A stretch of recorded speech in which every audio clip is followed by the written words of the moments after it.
Hi, everybody. Hello, hello, hello, hello. Welcome to stream. Welcome. Hi. Welcome to stream. Hello. Hi, Crazy Crafter. Hi, Fosoku. Hi, Gilster. Welcome up. Welcome up. Welcome, welcome, welcome. Hello. How are you guys doing? Oh, crap. I forgot to change my information. I knew I forgot something. I knew I forgot to change something. I'll fix that real quick. Hold up. I forgot. Stupid me.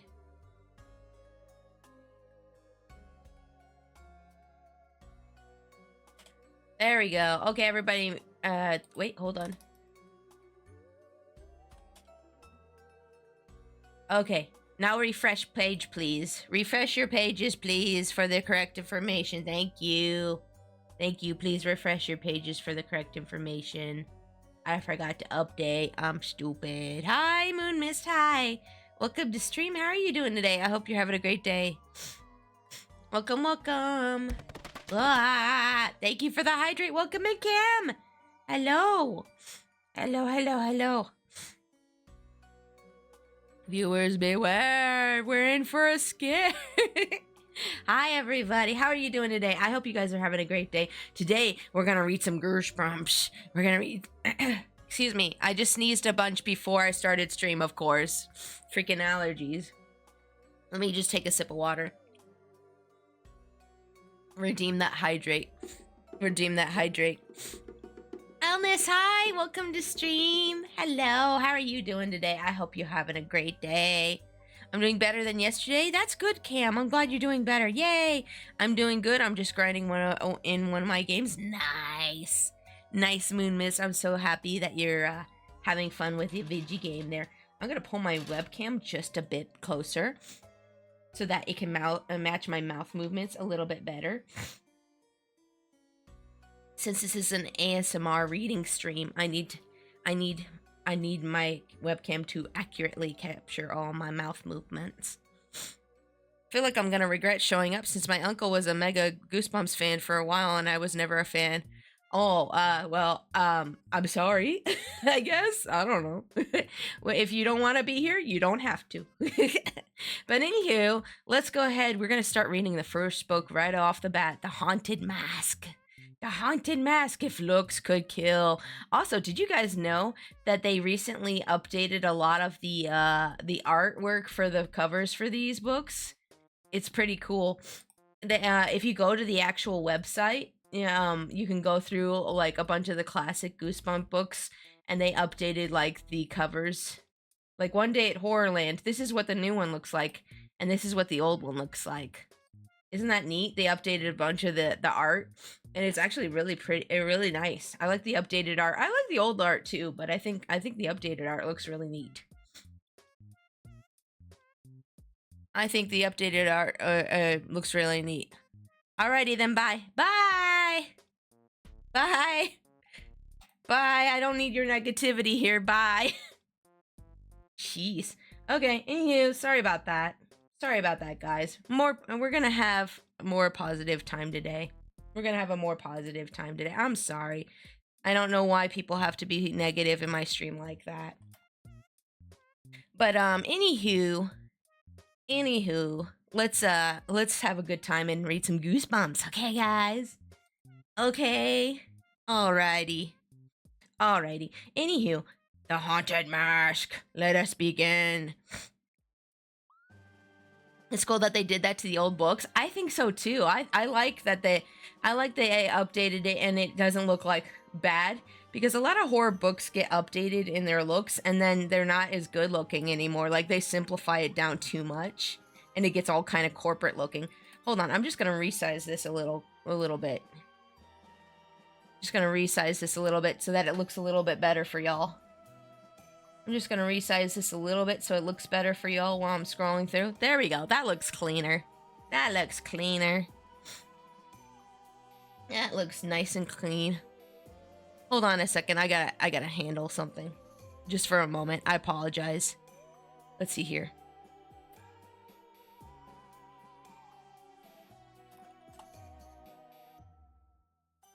Just a sec. I'm sorry, guys. Okay, there we go. Anywho, let's read some Goosebumps. Finally. What are you going to be for Halloween? Sabrina Mason asked. She moved her fork around in the bright yellow macaroni on her lunch tray, but didn't take a bite. Carly Beth Caldwell sighed and shook her head. The overhead light on the lunchroom ceiling made her straight brown hair gleam. I don't know. A witch, maybe?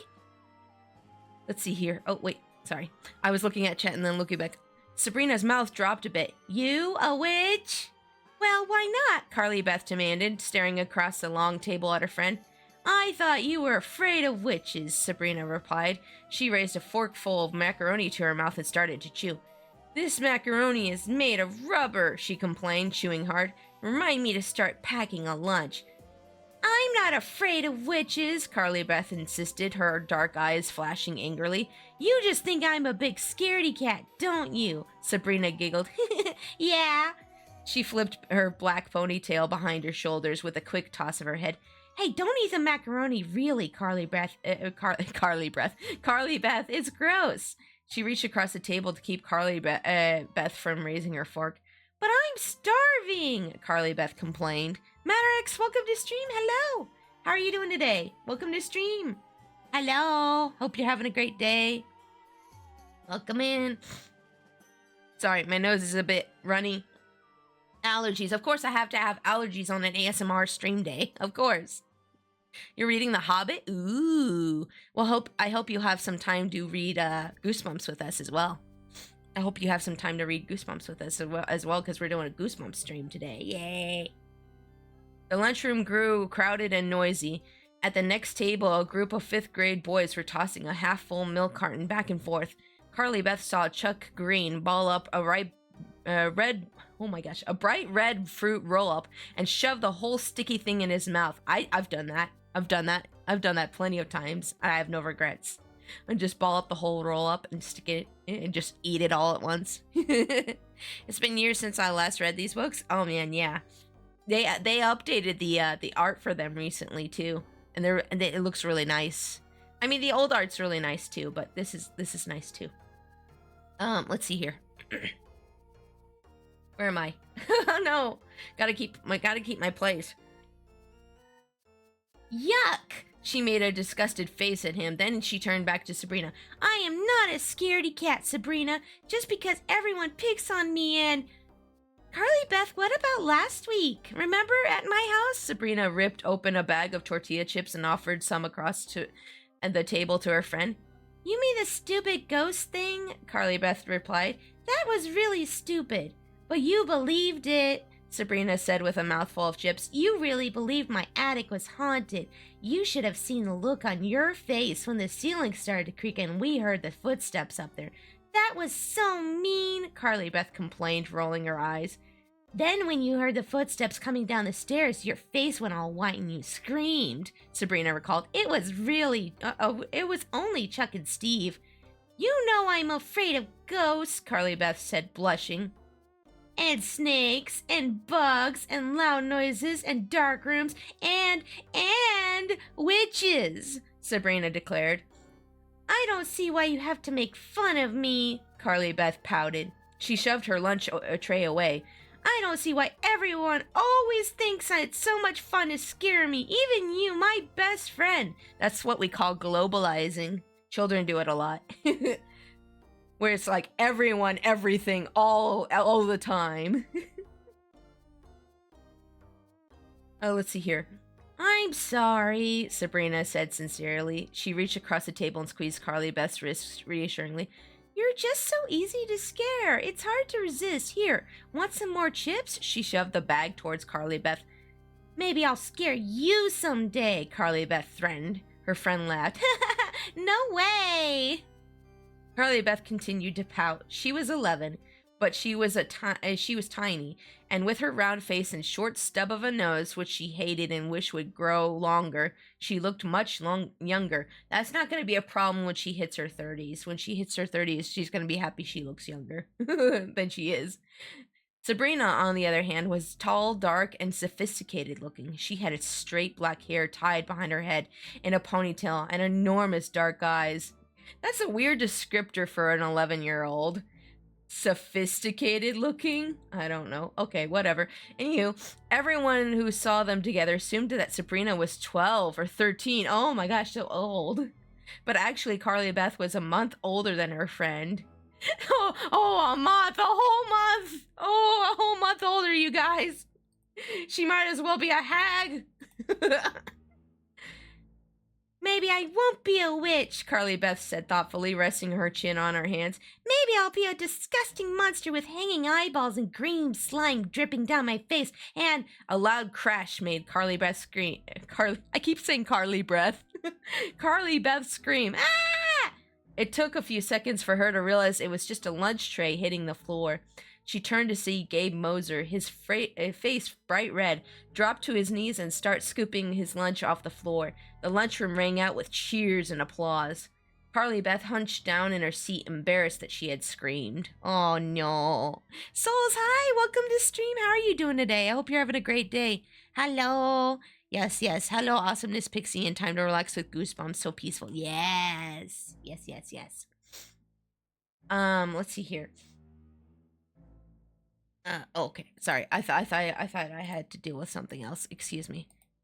Just me. Oh, maybe no. Okay, we're good. Okay. Anywho, hi. How are you doing? You're doing well. That's good to hear. We're reading some Goosebumps today. We're starting off with The Haunted Mask, which is supposed to be one of the most popular ones, and I haven't had a chance to read it yet. Sorry, that's my chair making weird noises. It took her a few seconds to realize that it was just a lunch tray hitting the floor. She turned to see Gabe Moser, his face bright red, dropped to his knees and start scooping his lunch off the floor. The lunchroom rang out with cheers and applause. Carly Beth hunched down in her seat, embarrassed that she had screamed. Her breathing had just returned to normal when a strong hand grabbed her shoulder from behind. Carly Beth's shrieks echoed through the room. Ah! She heard laughter, and at another table someone yelled, "Way to go, Steve!" Oh no, it's Steve. She whipped her head around to see her friend Steve Boswell standing behind her, a mischievous grin on his face. "Gotcha," he said, letting go of her shoulder. Steve pulled out the chair next to Carly Beth and lowered himself over its back. His best friend, Chuck Green, slammed his book bag onto the table and then sat down next to Sabrina. Steve and Chuck looked so much alike. They could have been brothers. Both were tall and thin, with straight brown hair, which they usually hid under their baseball caps. Both had dark brown eyes and goofy grins. Both wore faded blue jeans and dark-colored long-sleeve t-shirts.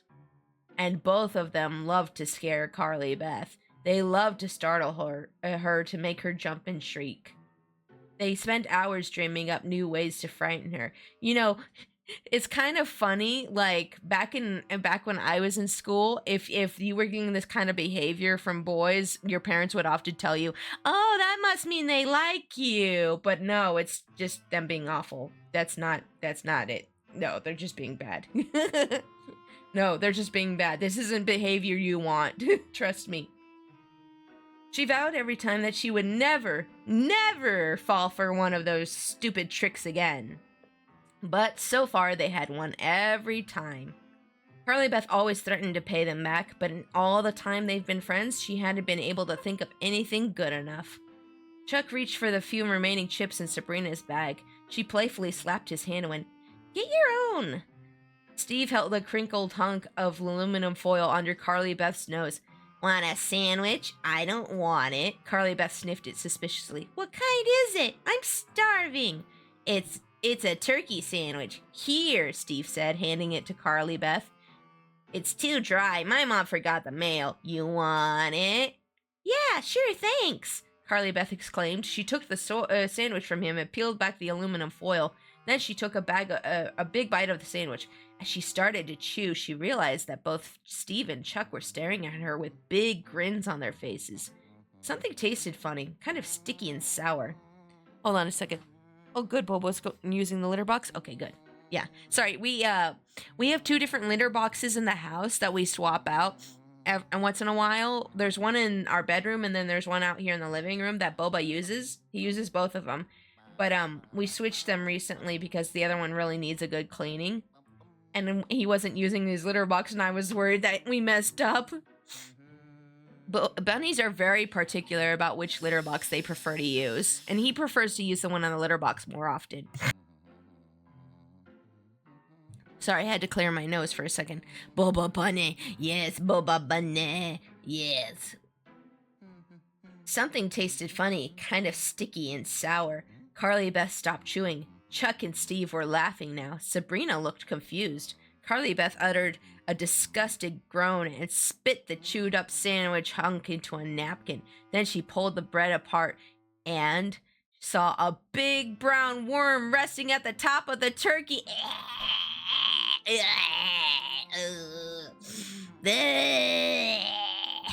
Nasty. Nasty. Nasty. Oh! With a moan, she covered her face with her hands. The room erupted. Oh, sorry. That's because of my toggles. I apologize that it keeps switching like that. Ew, I know, ew. With a moan, she covered her face with her hands. The room erupted into laughter, cruel laughter. "I ate a worm. I'm gonna be sick," Carly Beth groaned. She jumped to her feet and stared angrily at Steve. "How could you?" she demanded. It isn't funny. It isn't a real worm," Chuck said. Steve was laughing too hard to talk. "Huh?" Carly Beth gazed down at it and felt a wave of nausea rise up from her stomach. "It isn't real, it's rubber. Pick it up," Chuck urged. Carly Beth hesitated. Kids all through the vast room were whispering and pointing at her and laughing. "Go ahead. It isn't real. Pick it up," Chuck said, grinning. Carly Beth reached down with 2 fingers reluctantly, picked the brown worm from the sandwich. It felt warm and sticky. "Gotcha again," Chuck said with a laugh. It was real. A real worm! No! Those little monsters! How could they do this to Carly? With a horrified cry, Carly Beth tossed the worm at Chuck, who was laughing wildly. Then she leapt away from the table, knocking the chair over. As the chair clattered noisily against the hard floor, Carly Beth covered her mouth and ran gagging from the lunchroom. "I can still taste it," she thought. "I can still taste the worm in my mouth." "I'll pay them back for this," Carly Beth thought bitterly as she ran. "I'll pay them back. I really will." I gotta take a swig of my drink. Hold up. It's important to keep very hydrated for these ASMR streams. I don't do often. I don't often do very many ASMR streams. Kids in the Goosebumps, the Goosebumps. That's a different series. The Goosebumps. The Goosebumps universe seemed to all about the scare pranks. Yeah, I think so. Yeah. Mm-hmm. As she pushed through the double doors and hurtled towards the girls' room, the cruel laughter followed her across the hall. Aw, poor Carly. After school, Carly Beth hurried through the halls without talking to anyone. She heard kids laughing and whispering. She knew they were all laughing at her. You know, sometimes it's not all about you. That's one thing that kids take a long time to learn, is that not everything's all about you. We're very much self-centered creatures until we're like older, aren't we? Word had spread all over the school that Carly Beth Caldwell had eaten a worm at lunch. Carly Beth, the scaredy cat. Carly Beth, who was frightened of her own shadow. Carly Beth, who was so easy to trick.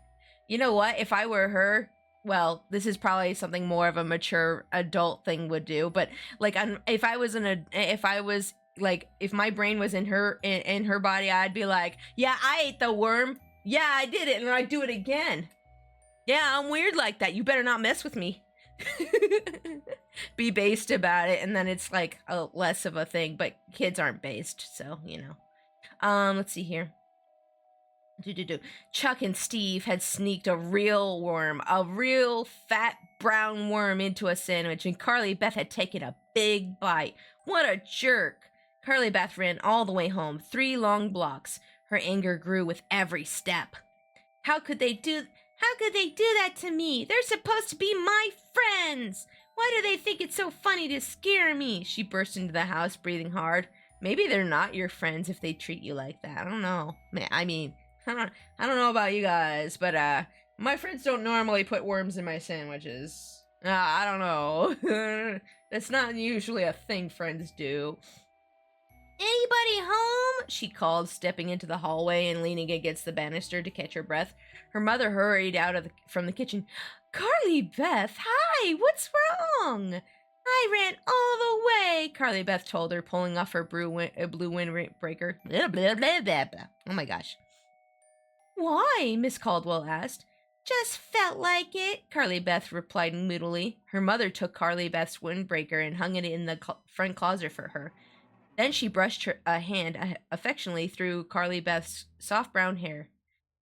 Where did you get that straight hair? She muttered. Her mother was always saying that. We don't look like mother and daughter. We don't look like mother and daughter at all, Carly Beth realized. Her mother was a tall, chubby woman with thick curls of coppery hair and lively gray-green eyes. She was extremely energetic, seldom stood still. Oh my goodness, I cannot read. I need to read today, and I cannot read.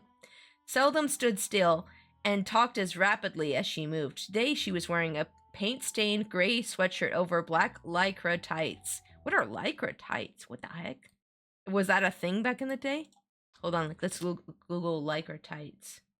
Oh, these kind of tights. Oh, okay. So it's just like leggings. They're like leggings. Okay, that's fine. Anywho. Why so grumpy? Miss Caldwell asked. Anything you'd care to talk about? Carly Beth shook her head. Not really. She didn't feel like telling her mother that she had become the laughingstock of Walnut Avenue Middle School. Oh no, this is gonna follow her the rest of her life. Come here, I have something to show you, Miss Caldwell said, tugging Carly Beth towards the living room. I'm really not in the mood, Mom, Carly Beth told her, hanging back. Come on, her mother insisted and pulled her across the hallway. Carly Beth always found it impossible to argue with her mother. She was like a hurricane, sweeping everything in her direction. Look, Miss Caldwell declared, grinning and gesturing to the mantelpiece. Carly Beth followed her mother's gaze to the mantel and cried out in surprise. It's a head! Not just any head, Miss Caldwell said, beaming. Go on, take a closer look. Carly Beth took a few steps towards the mantelpiece, her eyes on the head staring back at her. It took a few moments for her to recognize the straight brown hair, the brown eyes, the short snip of a nose, the round cheeks. It's me! She cried, walking up to it. Yes, life-size, Miss Caldwell declared. I just came from my art class at the museum. I finished it today. What do you think? Carly Beth picked it up and studied it closely. It looks just like me, Mom. Really? What's it made of? Plaster of Paris, her mother replied, taking it from Carly Beth and holding it up so that Carly Beth was face to face, eye to eye with herself. You have to be careful. It's delicate. It's hollow, see? That's so sweet that her mom made, a thing of her daughter so accurately. She must really love her daughter. That's so sweet.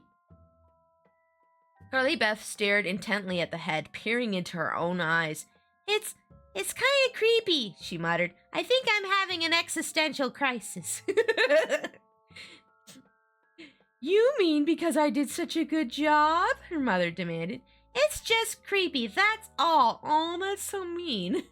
Carly Beth said. She forced herself to look away from the replica of herself and saw her mother's smile had faded. Aww. Miss Caldwell looked hurt. No, my heart! Don't you like it? Yeah, sure. It's really good, Mom, Carly Beth answered quickly. But I mean, why on earth did you make it? 'Cause she loves you, you stupid kid! Because I love you, Miss Caldwell replied curtly. Why else? Honestly, Carly Beth, you have the strangest reactions to things. I've worked really hard on this sculpture. I thought... I'm sorry, Mom. I like it. Really, I do, Carly Beth insisted. It was just a surprise, that's all. It's great. It looks just like me. I had a bad day, that's all. Aww. Well, at least she said she was sorry. She's not wrong, the statue has an uncanny creepy. Yeah, probably does have a little bit of that. It probably has a little bit of uncanny to it. Carly Beth took another long look at the sculpture. Its brown eyes, her brown eyes, stared back at her. The brown hair shimmered in the afternoon sunlight through the window. It smiled at me, Carly Beth thought, her mouth dropping open. I saw it. I just saw it smile. No, it had to be the trick of the light. It was a plaster of Paris head, she reminded herself. Don't go scaring yourself over nothing, Carly Beth. Haven't you made a big enough fool of yourself today? Thanks for Oh, I'm sorry, wrong voice. Thanks for showing it to me, Mom, she said awkwardly, pulling her eyes away. She forced a smile. 2 heads are better than 1, right? Right, Miss Caldwell agreed brightly. Incidentally, Carly Beth, your duck costume is all ready. I put it on your bed. Aw, duck costume, that sounds cute. Huh? Duck costume? You saw a duck costume at the mall, remember? Miss Caldwell carefully placed the sculpted head on the mantel. The one with all the feathers and everything? You thought it would be funny to be a duck this Halloween, so I made a duck costume. Dang, her mom made her that and the duck costume? What can't this woman do? Oh, right, Carly Beth said, her mind spinning. Do I really want to be a stupid duck this Halloween? She thought. I'll go up and take a look at it, Mom. Thanks. Hold on a second. No.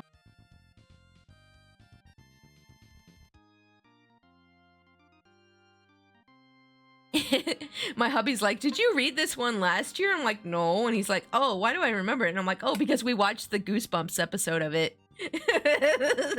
He's like, Anywho, Carly Beth had forgotten all about the duck costume. I wanted to be cute this Halloween, she thought as she climbed the stairs to her room. Now I want to be... I don't want to be cute this Halloween. I don't want to be cute this Halloween. I want to be scary. She had seen some really scary-looking masks in the window of the new party store that had opened a few blocks from school. One of them she knew would be perfect. I bet it's a Spirit Halloween store. No, Spirit Halloween didn't exist back in these times, but today that would definitely be a Spirit Halloween store. Wasn't fair. Why did her mother have to listen to every word she said? Yeah, how dare your parent pay attention to you? Girl, I would have killed for that when I was your age. My gosh. Okay, anywho. She'll realize later in life that she's lucky for that. Just because Carly Beth had admired a duck costume in a store didn't mean she wanted to be a stupid duck for Halloween. Carly Beth hesitated outside her bedroom. The door had been pulled closed for some reason. She never closed the door. She listened carefully. She thought she had heard someone breathing on the other side of the door. Someone or something. The breathing grew louder. Carly Beth pressed an ear to the door. What was in her room? There was only one way to find out. Carly Beth pulled open the door and uttered a startling cry. Ah! Quack! With a hideous cry, an enormous white feathered duck, its eyes and wild and frenzied, leapt at Carly Beth. And as she staggered backwards in astonishment, the duck knocked over... oh my goodness. The duck knocked her over and pinned her to the hallway floor. Quack! Quack! The costume had come alive! That was Carly Beth's first frightened thought. Then she quickly realized the truth. No get off me, she demanded, trying to push the big duck off her chest. The white feathers brushed against her nose. Hey, that tickles, she sneezed. Achoo! Noah, come on! Quack! No, I mean it, she told her 8-year-old brother. What are you doing in my costume? It's supposed to be my costume. I was just trying it on, Noah said, his blue eyes staring down at her through the white and yellow duck mask. Did I scare you?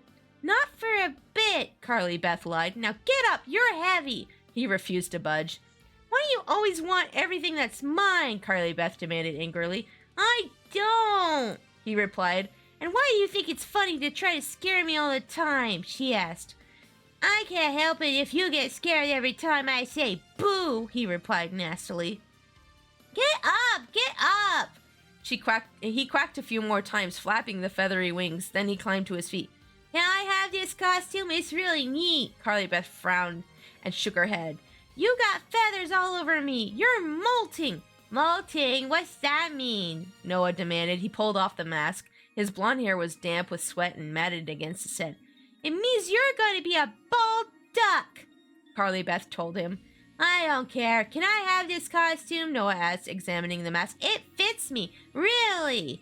I don't know, Carly Beth told him. Maybe. The phone rang in her room. Get lost, okay? Go fly south for the winter or something, she said, and hurried to answer the phone. Wow, she has her own phone in her room? I didn't have my own phone in my room until I was like 15, 16. Let's see here. As she ran to her desk, she saw white feathers all over her bed. That costume will never survive till Halloween, she thought. Oh, I see. When I got my dinner, you got your dinner, spaghetti, biscuits, and spinach. Oh, spaghetti is good. R.L. Stein is now 81 years old. Holy crap! Really? That's amazing. He's almost as old as my grandma. Let's see here. Do. She picked up the receiver. Hello? Oh, hi, Sabrina. Yeah, I'm okay. Sabrina had called to remind Carly Beth that the school science fair was tomorrow. They had to finish their project, a model of the solar system constructed with ping pong balls. Oh my goodness, ping pong ball universe. Wow. Come on over after dinner, Carly Beth told her. It's almost finished. We just have to paint it. My mom said she'd help us take it to school tomorrow. They chatted for a while, then Carly Beth confided, I was so mad, Sabrina, at lunch today. Why do Chuck and Steve think it's so funny to do things like that to me? Sabrina was silent for a moment. I guess it's because you're so scarable, Carly Beth. Scarable? You scream so easily. Other people get scared, but they're more quiet about it. You know Chuck and Steve, they don't really mean to be mean. They just think it's funny. Well, I don't think it's funny at all, Carly Beth replied unhappily, and I'm not going to be scarable anymore. I mean it. I'm not ever going to scream or get frightened again. The science projects were all set up for judging on the stage in the auditorium. This is such a weird place to just jump to right after that last paragraph. I mean, I guess they did put the space here, but me critiquing the writing. Sorry, excuse me. The science projects were all set up for judging on the stage in the auditorium. Miss Armbruster, what a weird last name. Armbruster, the principal, and Mr. Smythe, the science teacher, walked from display to display, making notes on their clipboards. The solar system, as designed by Carly Beth and Sabrina, had survived the trip to school in pretty good shape. Pluto had a slight dent in it, which the girls had struggled unsuccessfully to straighten out. Back when Pluto was considered a planet. Man, those were the days, weren't they? Not really. You know, if this happened today, you could have just taken the Pluto off and they would have been fine. And Earth kept coming loose from its string and bouncing across the floor. Both girls agreed the display looked pretty good. Maybe it wasn't as impressive as Martin Goodman's project. Martin had built a computer from scratch. What the heck? What do you mean he built a computer from scratch? What? But Martin was a genius. Oh, well. Yeah, I mean, he's a genius, guys. So, like, you know. And Carly Beth figured the judges didn't expect everyone else to be geniuses, too. Looking around the crowded, noisy stage, Carly Beth saw other interesting projects. Mary Sue Chong had built some kind of electronic robot arm that could pick up a cup and wave to people. Oh, that's pretty cool. And Brian Baldwin had several glass bottles filled with brown, gunky stuff that he had claimed was toxic waste. I'm concerned about what Brian put in those glass bottles, but we're gonna gloss over that. Someone had done a chemical analysis of the town's drinking water, and someone had built a volcano that would erupt when the two judges came by. Wow. In comparison, did you guys even try? Our project is kind of boring. Oh, I'm sorry, wrong voice. It's Sabrina's voice. Our project is kind of boring, Sabrina whispered nervously to Carly Beth, her eyes on the two judges who were oohing and awing over Martin Goodman's homemade computer. I mean, it's just painted ping pong balls on strings. I like our project, Carly Beth insisted. We worked on it, Sabrina. I mean, they worked on their projects too. Like, I don't know. Did you guys really even work? I know, Sabrina replied fervently, but it's still kind of boring. The volcano erupted, sending up a gusher of red liquid. The judges appeared impressed. Several kids cheered. Woo! Uh-oh, here they come, Carly Beth whispered, jamming her hands into her jeans pockets. Mr. Armbruster and Mrs. Armbruster and Mr. Smythe, smiles plastered across their faces, were coming closer. They stopped to examine a display of light and crystals. Suddenly, Carly Beth heard an excited shout from somewhere behind her on stage. My tarantula! Hey! My tarantula's gotten out! Oh, it's Steve's voice. My tarantula! Hey! My tarantula's got out! Where's my tarantula? He called. Several kids uttered startling cries. Some kids laughed. I'm not going to get scared, Carly Beth told herself, swallowing hard. She knew she was terrified of tarantulas, but this time she was determined not to show it. Oh, but tarantulas are just big fuzzy babies. They're just big fuzzy 8-legged babies. They literally are just like super chill. Hold on, I gotta drink some water.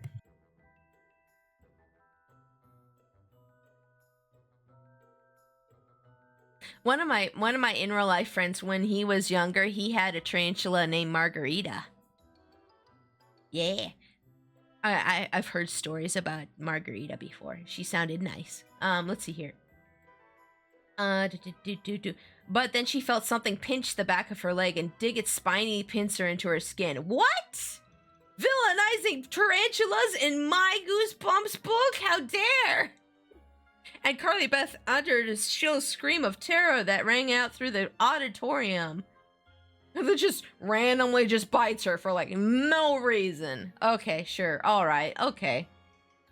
Carly Beth screamed and knocked over the solar system. Ah! She kicked her leg wildly, trying to toss off the tarantula.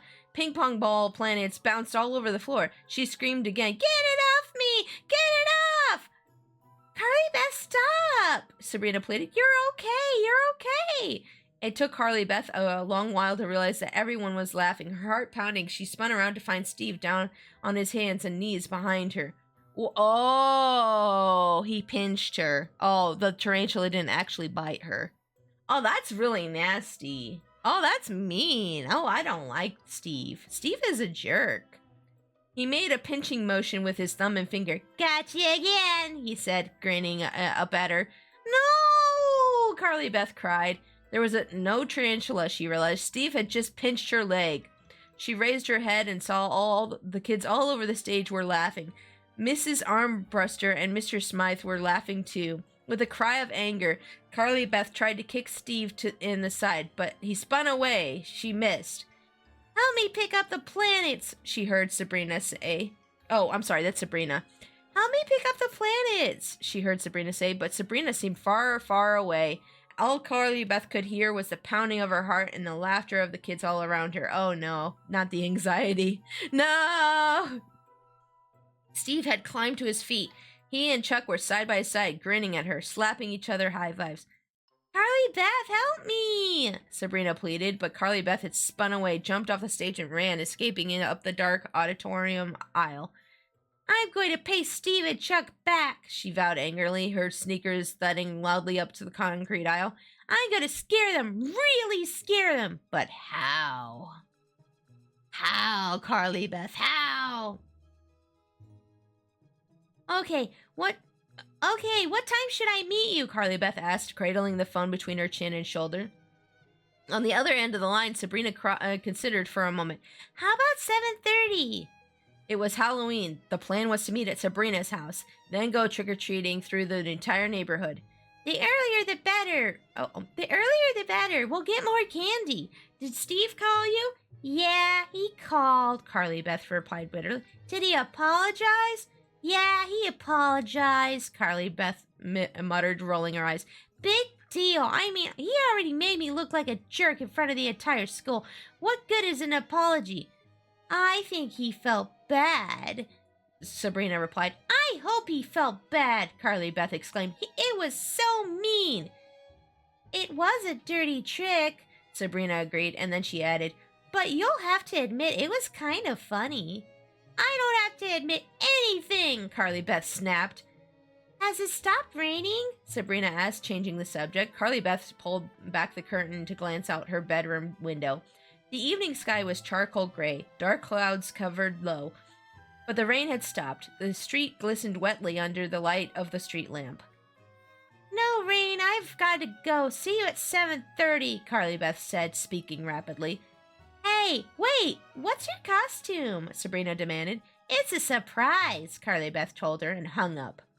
It'll be a real surprise to me, too, she told herself, glancing unhappily at the feathered duck costume rolled up at on the chair in the corner. Carly Beth's plan had been to go to the new party store after school and pick up the ugliest, most disgusting, scariest mask they had. But her mother had picked her up after school and insisted that she stay home and watch Noah for a couple of hours. Leaving an 11-year-old alone to babysit? Yeah, that was normal in the 90s, but that's not normal. That's not good. That's not a good. Yeah, in some states that's illegal. But okay, anywho. Miss Caldwell hadn't returned home up until 5:15. Now it was nearly a quarter till 6. There was no way the party store would still be open, Carly Beth thought, frowning at the duck costume. Quack, quack, she said miserably. She walked to the mirror and ran a hairbrush through her hair. Maybe it's worth a try, she thought. Maybe that store stays open late on Halloween. She pulled open her top dresser drawer and took out her wallet. Did she have enough money for a good, scary mask? $30, her life savings. Oh, $30. Oh, how cute. She wadded up the bills and stuffed them in and back into the wallet. I mean, for a kid, that's a lot of money. When you're a kid, that seems to be like a lot of money, right? Then, jamming the wallet into her jeans pocket, she grabbed her coat and hurried downstairs out the front door. The evening air was cold and damp. Carly Beth struggled to zip up her coat as she jogged towards the party store. Let's see here. Sorry. The house next door had a glowing jack-o'-lantern in the front window. The house on the corner had paper skeletons strung up across the front porch. The wind howled through the bare trees. The branches above her head shook and rattled like bony arms. What a creepy night, Carly Beth thought. She started running a little faster. A car rolled silently by, sending harsh white light floating across the sidewalk like a bright ghost. Glancing across the street, Carly Beth saw the old Carpenter mansion looming over its dark, weeded-choked lawn. Everyone said that the ramshackle old house was haunted by people who had been murdered inside of it hundreds of years ago. Once, Carly Beth had heard frightening howls coming from the old mansion. When she was Noah's age, Steve and Chuck had some other kids who had dared each other to go up to the house and knock on the door. Carly Beth had run home instead. She never did find out if the other kids were brave enough to do it. Now Carly Beth felt a chill of fear as she hurried past the old house. She knew this neighborhood really well. She had lived in it her entire life, but tonight it looked different to her. Hey, G Blue, welcome to stream. How are you doing today? I hope you're having a great day. We're reading some Goosebumps right now. I'm reading the Haunted Mask for Halloween. Welcome in. Welcome. Let's see, where am I? Wait, I lost my place. Was it just the wet glow left by the rain? No, it was a heavy feeling in the air, a heavier darkness. The eerie orange glow of grinning pumpkins in the windows, the silent cries of ghouls and monsters waiting to float free on the night to celebrate Halloween. Trying to force all the scary thoughts from her mind, Carly Beth turned the corner. The little party store came into view. The window was lighted, revealing 2 rows of Halloween masks staring out at the street. But was the store still open? Crossing her fingers, Carly Beth waited for a truck to rumble past, then eagerly jogged across the street. She stopped for a second to examine the masks in the window. They were gorilla masks, monster masks, and some sort of blue-haired alien mask. Pretty good, she thought. These are pretty ugly, but they probably have even scarier ones inside. The lights were on in the store. She peered through the glass door. Then she tried turning the knob. It didn't move. She tried again. She tried pulling the door open, and then she tried pushing. No way! She was too late. The store was closed. Ooh, I just came from drinking a whole thermos flask. Ooh, what was in the thermos flask? What was in the thermos flask? But hi, welcome in. Hopefully something good was in there. Hot cocoa or something? Something good? Hold on, I gotta take a quick swig of my drink real quick.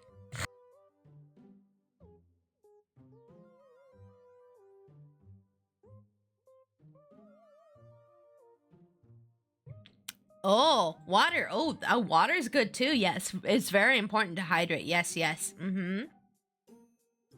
Let's see. Carly Beth sighed and peered in through the glass. Hi, Jar Jar. Welcome to stream. Hello, how are you doing? Thank you for the biddies. Thank you. I appreciate it. Carly Beth sighed and peered in through the glass. The walls of the tiny store were covered with masks. The masks seemed to stare back at her. How are you doing today, Jar Jar? I hope you're having a great day. Welcome in. We're reading some Goosebumps. They're laughing at me, she thought unhappily. Laughing at me because I'm too late, because the store is closed, and I'm gonna have to be a stupid duck for Halloween. Suddenly, a dark shadow moved across the glass, blocking Carly Beth's view. She gasped and took a step back. It took her a moment to realize that the shadow was a man in a black suit, staring out at her, a look of surprise on his face. Are you close? Carly Beth shouted through the glass. The man gestured that he couldn't hear her. She turned the lock and pulled the door open an inch. He turned the lock and pulled the door open an inch. Sorry. Can I help you? He asked curtly. He had shiny black hair, parted in the middle and slicked down his head, and a pencil-thin black mustache. Are you open? Carly Beth asked timidly. I need a Halloween mask. It's very late, the man replied, not answering her question. He pulled the door open a few more inches. We normally close at 5. I really would like to buy a mask, Carly Beth told him in her most determined voice. The man's tiny black eyes peered into hers. His expression remained blank. Come in, he said quietly. And no, not mate as in friend, mate as in Argentinian, Uruguayan infusion? Oh, okay. Okay. Wait. It was for mate? I'm confused. But that's cool. I'm glad you drank a bunch of water. That's good for you. Water is good for you. Let's see here. Where am I? Oh no, it's very late. Come in. Oh, good. Yeah, here we are. There we are. As Carly Beth stepped past him into the store, she saw that he wore a black cape. It must be a Halloween costume, she told herself. I'm sure he doesn't wear that all the time. How do you know? How do you know his taste in fashion, Carly? She turned her attention to the masks on the 2 walls. What kind of mask are you looking for? The man asked, closing the door behind him. Carly Beth felt a stab of fear. His black eyes glowed like 2 burning coals. Oh my goodness. Thank you for the resub. Thank you for the resub. Thank you for the resub. Me slap. Bump, bump, bump. Thank you for the resub. Freaking allergies made me sneeze in the middle of that. Thank you so much for the resub. I appreciate you. Sorry for mainly lurking, but here's a Halloween treat. Oh, thank you. Oh, thank you for the biddies. Thank you for the biddies, souls. I appreciate you. Oh, we got the hype train going. Let's go. Can we get a Halloween hype train? Well, tomorrow's Halloween, but you know. Thank you for the biddies, and thank you, Misla, for the resub. 3 months so far. Thank you. I appreciate you both. Thank you. Thank you for the support of the channel. Hold on. I just sneezed a bunch, so let me clear my nose real quick.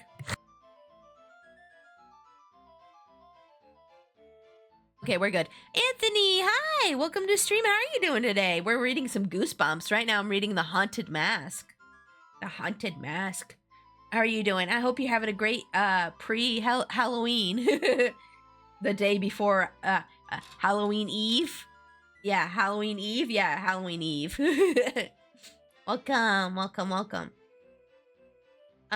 What kind of mask are you looking for? The man asked, closing the door behind him. Carly Beth felt a stab of fear. His black eyes glowed like 2 burning coals. He seemed so strange. And here she was, locked in this closed store with him. Yeah, that is a little scary for like an 11-year-old to be locked in a room with an older man. A scary one, she stammered. He rubbed his chin thoughtfully. He pointed to the wall. The gorilla mask has been very popular. It has real hair. I believe I may have one left in stock. Carly Beth stared at the gorilla mask. She didn't really want to be a gorilla. It was too ordinary. It wasn't scary enough. Do you have anything scarier? She asked. He flipped his cape back over the shoulder of his black suit. How about that yellowish one with the pointy ears? He suggested, pointing. I believe it's some sort of Star Trek character. I still have a few of them, I believe. No, Carly Beth shook her head. I need something really scary. A strange smile formed under the man's thin mustache. His eyes burned into hers, as if trying to read her thoughts. Look around, he said, with a sweep of his hand. Everything I have left in stock is up on the walls. I'm doing good? That's good. I'm glad you're doing well, Anthony. Yay! Carly Beth turned her gaze to the masks. A pig mask with long, ugly tusks and blood trickling from the snout caught her eye. Pretty good, she thought, but not quite right. A hairy werewolf mask with white pointed fangs was hung beside it. Again, too ordinary, Carly Beth decided.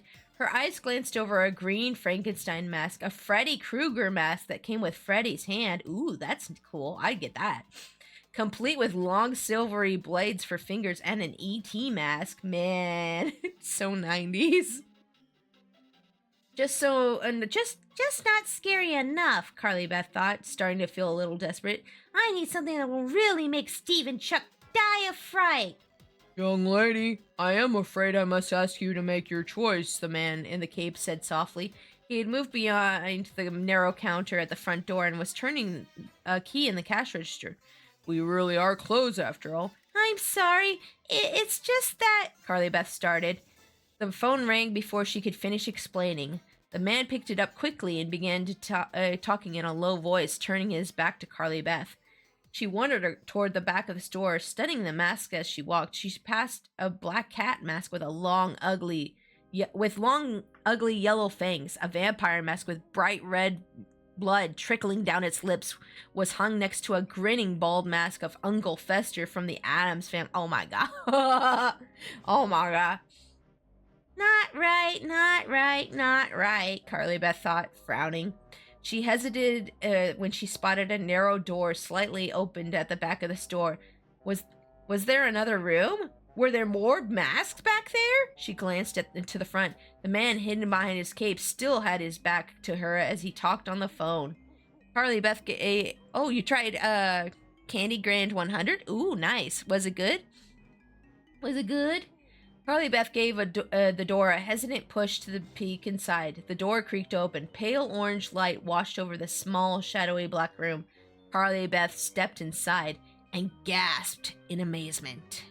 Oh, a whole blank page. Oh my goodness, that's a long pause.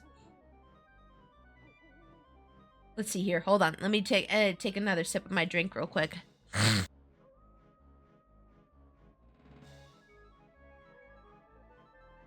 Okay, we're good. Sorry about that. Allergies are terrible, especially when you're supposed to be doing an ASMR stream. Why me? Okay, it's fine.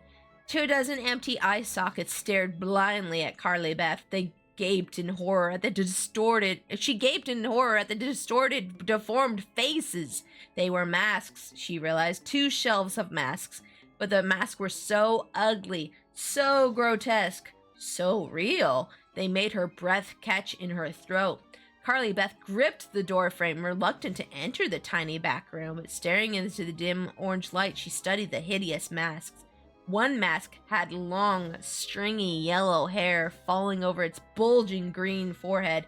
A hairy black rat's head poked out from a knot in the hair, and the rat's eyes gleamed with 2 dark jewels. Oh, like 2 dark jewels. Excuse me, like 2 dark jewels. The mask beside it had a large nail stuck through an eye hole. Thick, wet-looking blood poured from its eye down the cheek. Chunks of rotting skin appeared to be falling off another mask, revealing gray bone underneath. An enormous black insect, some kind of grotesque beetle, poked out from between the green and yellow decayed teeth. Carly Beth's horror mixed with excitement. She took a step into the room. The wooden floorboards creaked noisily behind her. She took another step closer to the grotesque grinning masks. They seemed so real, so horribly real. The faces had such detail. The skin appeared to be made of flesh, not rubber or plastic. Someone's really good at sculpting. These are perfect, she thought, her heart pounding. These are just what I was looking for. They look terrifying, just propped up on these shelves. She imagined Chuck and Steve seeing one of these masks coming at them in the dark of the night. She pictured herself uttering a blood-curdling scream, leaping out from behind a tree in one of them. She imagined the horrified expressions on the boys' faces. She pictured Steve and Chuck shrieking in terror and running for their lives. Perfect! Perfect! What a laugh that would be. What a victory! Carly Beth took a deep breath and stepped up to the shelves. Her eyes settled on an ugly mask on the lower shelf. It had a bulging bald head. Its skin was a putrid yellow grin. Oh my gosh, I cannot read. Let me try that again. It had a bulging bald head. Its skin was a putrid yellow green. Its enormous sunken eyes were an eerie orange and seemed to glow. It had a broad, flat nose smashed in like a skeleton's nose. The dark-lipped mouth gaped wide, revealing jagged animal fangs. Staring hard at the hideous mask, Carly Beth reached out a hand toward it. Reluctantly, she touched the broad forehead. And as she touched it, the mask cried out. Ah! Oh my god! Ah! Carly Beth shrieked and jerked back at her hand. The mask grinned at her. Its orange eyes glowed brightly. The lips appeared to curl back over the fangs. She suddenly felt dizzy. What is going on here? As she staggered back away from the shelves, she realized that the angry cry hadn't come from the mask. It had come from her. Carly Beth spun around to see the black cape store owner glaring at her from the doorway. His dark eyes flashed. His mouth was turned down in a menacing frown. Oh, I thought... Carly Beth started, glancing back at the mask. She still felt confused. Her heart pounded loudly in her chest. I'm sorry you saw these, the man said in a low, threatening voice. He took a step toward her, his cape brushing the doorway. What is he gonna do? Carly Beth wondered, uttering a horrified gasp. Why is he coming at me like that? What is he gonna do to me? I am so sorry, he repeated, his small, dark eyes burning into hers. He took another step closer. Carly Beth backed away from him.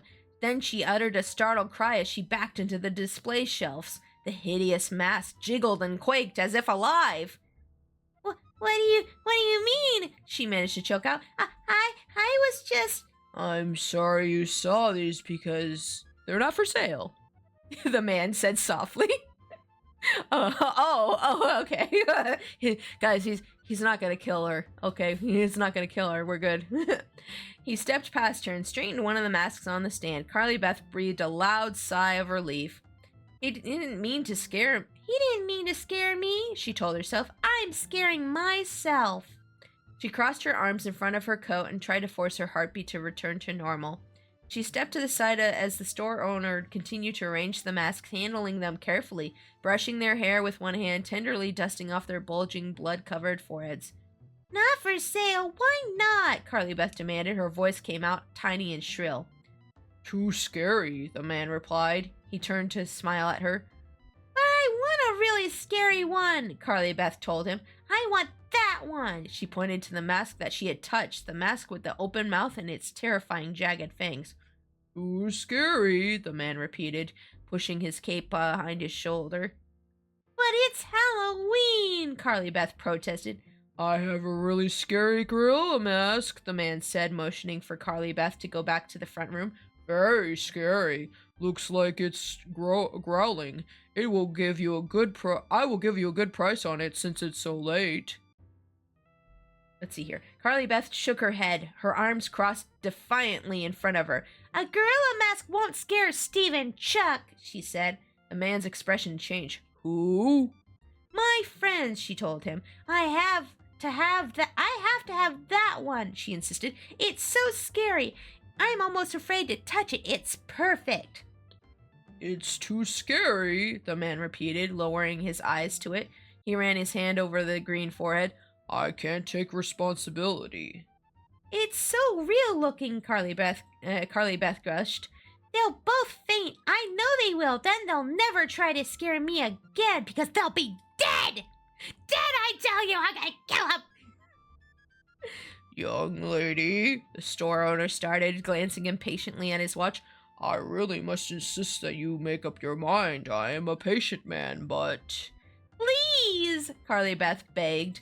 Please sell it to me. Here, look. She dug into her jeans pocket and pulled out the money she had brought. Young lady, $30, Carly Beth said, shoving the wadded-up bills into the man's hand. I'll give you $30 for it. That's enough, isn't it? It's not a matter of money, he told her. These masks are not for sale. With an exasperated sigh, he started toward the doorway that led to the front of the store. Please, I need it. I really need it, Carly Beth begged, chasing after him. These masks are too real, he insisted, gesturing to the shelves. I'm warning you. Please, please. He shut his eyes. You will be sorry. No, I won't. I won't. I know I won't, Carly Beth exclaimed, gleefully, seeing that he was about to give in. I bet she's this way with her parents, too. Hold on, I gotta clear my throat. Okay, we're good.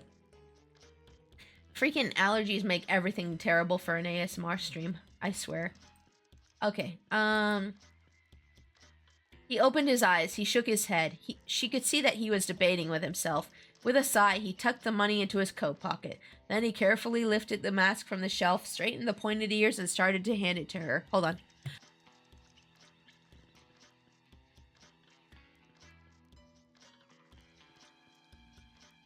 Okay, we're good. When you have allergies, that, you know, the snot like gets in your throat and stuff, and it's really gross. Sorry, TMI. Anywho. Let's see here. With a sigh, he tucked the money into his coat pocket. Then he carefully lifted the mask from the shelf, straightened the pointed ears, and started to hand it to her. Thanks, she cried, eagerly snatching the mask from his hands. It's perfect! Perfect! She held the mask by the flat nose. It felt soft and surprisingly warm. Thanks again, she cried, hurrying to the front, the mask gripped tightly in her hand. Can I give you a bag for it? The man called after her, but Carly Beth was already out of the store. She crossed the street and started to run towards home. The sky was black. No stars poked through. The street was still glistened wetly after the afternoon's rain. This is going to be the best trick-or-treat night ever, Carly Beth thought happily, because this is the night I will get my revenge. Revenge! She couldn't wait to spring out at Steve and Chuck. She wondered what their costumes would be. They had both talked about painting their faces blue and dyeing their hands blue and being Smurfs. Lame. Really lame. Carly Beth stopped under a streetlight and held up the mask, gripping it with both hands by its pointed ears. It grinned up at her, the two crooked rows of fangs hanging over its thick rubbery lips. Then Okay, we got the blah blahs out. We gotta get the blah blahs out. Okay, we're good. Then, tucking it carefully under one arm, she ran the rest of the way home. Stopping at the bottom of the driveway, she glanced up at her house, the front windows all glowing brightly, the porch light sending white light over the lawn. I've got to try this mask out on someone, she thought eagerly. I've got to see just how good it is. Her brother's grinning face popped out into her mind. Noah, of course, she said aloud. Noah's been really asking for it. The 8-year-old? How dare you? Grinning gleefully, Carly Beth hurried up the drive, eager to make Noah her first victim. Oh boy. Carly, no! He's just a child! You're a child too, but no, Carly! Okay, taking a sip of water. Carly Beth Excuse me. Carly Beth crept silently through the front door and tossed her coat onto the entryway floor. The house felt stuffy and hot. A sweet smell, the aroma of hot cider on the stove, greeted her. Ooh, that sounds nice. Hot cider's nice. Mom really gets into holidays, she thought with a smile. Tiptoeing through the front hallway, holding the mask in front of her, Carly Beth listened hard. Noah, where are you? Where are you, my little guinea pig? Noah was always bragging about how he was so much braver than Carly Beth. He was always putting bugs down her back and planting rubber snakes in her bed, anything he could think of to make her scream. She heard footsteps above her head. Noah must be up in his room, she realized. He's probably putting on his Halloween costume. At the last minute, Noah had decided he wanted to be a cockroach. Miss Caldwell had dashed frantically all over the house, finding the materials to build pointy feelers and a hard shell for his back. Well, the little bug is in for a surprise, Carly Beth thought evilly. She examined her mask. This should send that cockroach scampering under the sink. She stopped at the bottom of the stairs. She could hear a loud music coming from Noah's room. Oh, wait. I lost my place. Okay, an old heavy metal song. 8 years old and already listen to metal. Nice, kid, nice. Gripping the mask by the rubbery neck, she raised it carefully over her head, then pulled it slowly down. It was surprisingly warm inside. The mask fit tighter than Carly Beth had imagined. It had a funny smell, kind of sour, kind of old, like damp newspapers that had been left for years in an attic of a garage. She slid it all the way down until she could see through the eye holes, then smoothed the bulging bald head over her head and tucked the neck down. I should have stopped in front of a mirror, she fretted. I can't see if it looks right. The mask felt very tight. Her breathing echoed noisily in the flat nose. She forced herself to ignore the sour smell that invaded her nose. She held on tightly to the banister as she crept up the stairs. It was hard to see the steps through the eye holes. She had to take the climb slowly, one step at a time. Oh, I've had that problem before where you're like wearing a mask and you can't like see down. So you have to be like really careful when you're going up the stairs. That has happened a couple times at conventions, okay? That has happened a couple times. Most of the time I end up tripping up the stairs, going up the stairs. The heavy metal music ended as she stepped into the landing. She crept silently down the hall and stepped outside Noah's door. Carly Beth edged her head into the doorway and peeked into the brightly lit room. Noah was standing in front of the mirror, adjusting the 2 long cockroach feelers above his head. Noah, I'm coming for you, Carly Beth called. To her surprise, her voice came out gruff and low. It wasn't her voice at all. Oh, I need to change the voice now then. Noah, I'm coming for you. Startled Noah spun around. Noah, I've got you. Carly Beth shrieked, her voice deep, raspy, evil. No! Her brother uttered a hushed cry of protest. Even under his bug makeup, Carly Beth could see him go pale. Hey, Strange Dragon, welcome to stream. How are you doing today? I hope you're having a great day. We're reading some Goosebumps. We're doing the Haunted Mask right now. How you doing? Hope you're having a great one. Let me clear my nose real quick. Freaking allergies had to hit me right before stream, of course. Of course. Huh? No, startled Noah spun around. No. Noah, I've got you. Carly Beth shrieked, her voice deep, raspy, and evil. No! Her brother uttered a hushed cry of protest. Even under his bug makeup, Carly Beth could see him go pale. She darted into the room, her arms stretched as if ready to grab him.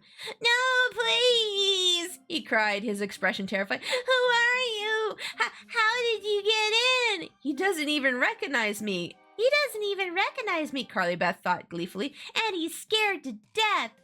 Was it the hideous face, the deep rumble of a voice, or both? Carly Beth didn't care. The mask was definitely a success. I've got you, she screamed, surprising herself at how scary her voice sounded from inside the mask. No, please, Noah begged. Mom! He backed towards the bed, trembling all over, his feelers quivering in fright. Mom, help! Carly Beth burst out laughing. The laughter came in a deep rumble. It's me, stupid, she cried. What a yellow-bellied scaredy cat. Huh?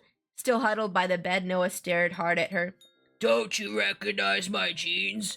My sweater? It's me, you idiot! Carly Beth declared in a gruff voice. But your face, that mask, Noah stammered. It really scared me. I mean, he gaped at her, studying the mask. It didn't sound like you at all, Carly Beth, he muttered. I thought... Carly Beth tugged at the bottom of the mask, trying to lift it off. It felt hot and sticky. She was panting noisily. She tried pulling the bottom with both hands. The mask didn't budge. She raised her hands to the pointed ears and tried lifting it off. She tugged harder. She tried pulling the mask off by the top of the head. It didn't move. Hey, it won't come off, she cried. The mask, it won't come off. Uh-oh. This is what you wanted, wasn't it? You wanted to be scary, didn't you? Well, now you got what you wanted. You got what you wanted. You're scary for life. What's going on here? Carly Beth cried, tugging at the mask with both hands. Stop it! Noah cried. His voice sounded angry, but his eyes revealed fear. Stop kidding around, Carly Beth. You're scaring me. I'm not kidding around, Carly Beth insisted with her harsh, raspy voice. I really can't get this thing off. Take it off! You're not funny! Her brother shouted. With great effort, Carly Beth managed to slip her fingers under the nest. Oh, sorry. The gruff voice is messing my throat up a little. Hold on. We're good, I think. Hold on. This is what I get for trying to do a gruff voice. Excuse me. With great effort, Carly Beth managed to slip her fingers under the neck of the mask. Then she pulled it away from her skin and lifted it off her head. Woo! The air felt so cool and sweet. She took her hair free. Then she playfully tossed the mask at Noah. Good mask, huh? She grinned at him. He let the mask bounce on the bed. Then he picked it up and hesitantly examined it. Where'd you get it? He asked, poking a finger against the ugly fangs. At the new party store, she told him, wiping perspiration from her forehead. It's so hot inside it. Can I try it on? Noah asked, pushing his fingers through the high holes. Not now, I'm late, she replied sharply. She laughed. You sure look scared, ha ha ha. He tossed the mask back at her, frowning. I was just pretending, he said. I knew it was you. Oh, for sure, she replied, rolling her eyes. That's why you screamed like a maniac. I did not scream, Noah protested. I was putting on an act for you. Yeah, right, Carly Beth muttered. She turned and headed towards the door, rolling the mask over in her hand. How'd you change your voice like that? Noah called after her. It's called voice acting, Noah. No, it's called voice acting. Carly Beth stopped at the doorway and turned back to him. Her smile gave way to a puzzled expression. That deep voice was the scariest part, Noah said, staring at the mask in her hand. How did you do that? I don't know, Carly Beth replied thoughtfully. I really don't know. Valen, hi! How are you doing today? Hope you're having a great day. I'm reading some Goosebumps right now. I'm reading The Haunted Mask. It goes well. How are you? Happy Halloween Eve. Happy Halloween Eve. Let's see here. By the time she had got to her room, she was grinning again. The mask had worked. It had been a wonderful success. Noah might not want to admit it, but when Carly burst in on him, growling through the hideous mask, he nearly jumped out of his cockroach shell. Look out, Chuck and Steve, she thought gleefully. You're next. She sat down on her bed and glanced at the clock radio on her bed table. She had a few minutes until it was time to meet everyone in front of Sabrina's house. Time to think of the best possible way to give them the scare of their lives. I don't want to just jump out at them, Carly Beth thought, playing with her fingers over the sharp fangs. That's too boring. I want to do something they'll remember, something they'll never forget. She ran her hands over the mask's pointy ears. Suddenly she had an idea. Ooh, an idea. Ooh. I'm cold because I'm outside spraying on adhesive to foam. Ooh. Well, stay warm. Make sure you're bundled up and stuff, you know? Yeah, no? Carly Beth pulled the old broom handle from the closet. She brushed off a thick ball of dust and examined the long wooden pole. Perfect, she thought. She checked to make sure her mother was still in the kitchen. She was sure that her mother wouldn't approve of what Carly Beth was about to do. Mrs. Caldwell. Is it Miss or Mrs.? I can't remember.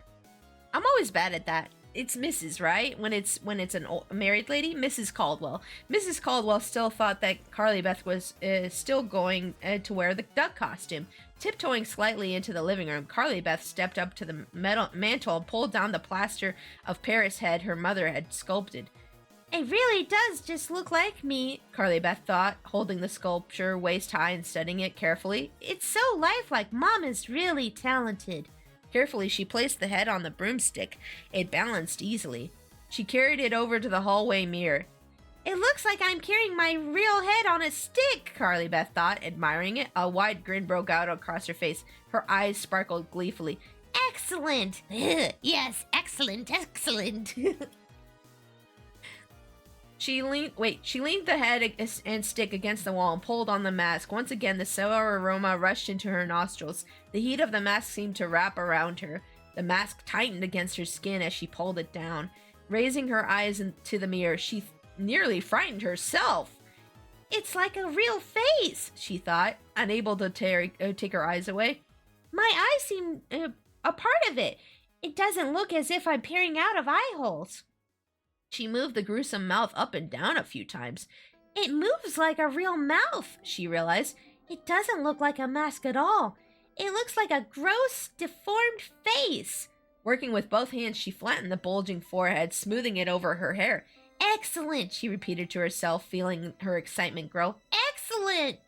The mask is perfect, she decided. She couldn't believe the man in the party store didn't want to sell it to her. It was the scariest, realest, ugliest mask she had ever seen. I will be the terror of Maple Avenue tonight, Carly Beth decided, admiring herself in the mirror. Kids will be having nightmares about me for weeks. Especially Chuck and Steve, she told herself. Boo! Boo! She muttered to herself, pleased to hear the gruff voice had returned. I'm ready. Her mother's voice stopped her. Carly Beth, wait up, Mrs. Caldwell called from the kitchen. I want to see how you look in that duck costume. Uh-oh, Carly Beth groaned out loud. Mom isn't going to like this. Uh-oh, Mom isn't gonna like this. Her daughter's been transformed into a scary monster. Her sweet little baby girl has become a deviant. Oh, no! Carly Beth froze in the doorway. She could hear her mother's footsteps approaching in the hallway. Let me see you, dear, Mrs. Caldwell called. Did the costume fit? Maybe I should have told her about my change of plans, Carly Beth thought guiltily. I would have said something, but I didn't want to hurt Mom's feelings. Now she's in for a shock, and she's going to be really angry when she sees I borrowed her sculpture. She's going to make me put it back on the mantle. She's going to ruin everything. I'm kind of in a hurry, Mom, Carly Beth called, her voice deep and raspy inside the mask. I'll see you later, okay? She pulled open the front door. You can wait 1 second while I see my costume on you, her mother called. She rounded the corner and came into view. I'm sunk, Carly Beth thought with a groan. I'm caught. The phone rang. The sound echoed loudly inside Carly Beth's mask. Her mother stopped and turned back to the kitchen. Oh, darn, I'd better answer that. It's probably your father calling from Chicago. She disappeared back into the kitchen. I'll have to see you later, Carly Beth. Be careful, okay? Carly Beth breathed a sigh of relief. Saved by the bell, she thought. Oh, I like that little dancing candy corn. That's cute, G-Blue. Let's see here. Balancing the head on the broomstick, she hurried out the door. She closed the door behind her and jogged down the front yard. It had become a clear, cool night. A pale half moon rose lower over the bare trees. Fat brown leaves swirled around her ankles as she headed it to the sidewalk. The plan was to meet Chuck and Steve in front of Sabrina's house. Carly Beth could hardly wait. Her head bobbed and bounced on the broomstick as she ran. The house on the corner had been decorated for Halloween. Orange lights ran along the top of the stoop. 2 large, smiling pumpkin cutouts stood beside the doorway. A cardboard skeleton had been propped up at the end of the front walk. I love Halloween, Carly Beth thought happily. She crossed the street onto Sabrina's block. I love Halloween too, Carly. I'm glad you're finally enjoying it. On other Halloween nights, she had been frightened. Her friends were always playing mean tricks on her. They're not your friends if they're terrorizing you. Carly, you need better friends. Last year, Steve had slipped a very real-looking rubber rat into her trick-or-treat bag. When Carly Beth had reached into the bag, she felt something soft and hairy. She pulled out the rat and shrieked at the top of her lungs. She was so scared she spilled her candy all over the driveway. See, this is why we don't teach children to be afraid of certain specific animals. We're like, what if that had been a real rat and she heard him somehow? Chuck and Steve thought it was a riot. So did Sabrina. They always spoiled Halloween for her. They thought it was hilarious to scare Carly Beth and make her scream. That's not nice. They're bad friends. I don't like her friends. Well, this year I won't be the one screaming, she thought. This year, I'll be the one making everyone else scream. Sabrina's house was at the end of the block. As Carly Beth hurried toward it, bare tree limbs shivered above her. The half moon disappeared behind a heavy cloud, and the ground darkened. The head on the broom handle bounced and nearly fell off. Carly Beth slowed her pace. She glanced up at the head, shifting her grip on the broomstick. The eyes on the sculpted head stared straight ahead, as if watching out for trouble. In the darkness, the head looked real. The shadows moved over it as Carly Beth walked under the bare tree limbs, made the eyes and mouth appear to move. Hearing laughter, Carly Beth turned. Across the street, a group of trick-or-treaters was invading a brightly lit front porch. In the yellow porch light, Carly Beth saw a ghost, a mutant ninja turtle, a Freddy Krueger, and a princess in a pink ball gown and a tinfoil crown. The kids were little. 2 mothers watched them from the foot of the driveway. Carly Beth watched them get their candy. Then she walked the rest of the way to Sabrina's house. She climbed the front stoop, stepping into a white triangle of light from the porch light. She could hear voices inside the house. Sabrina shouting something to her mother.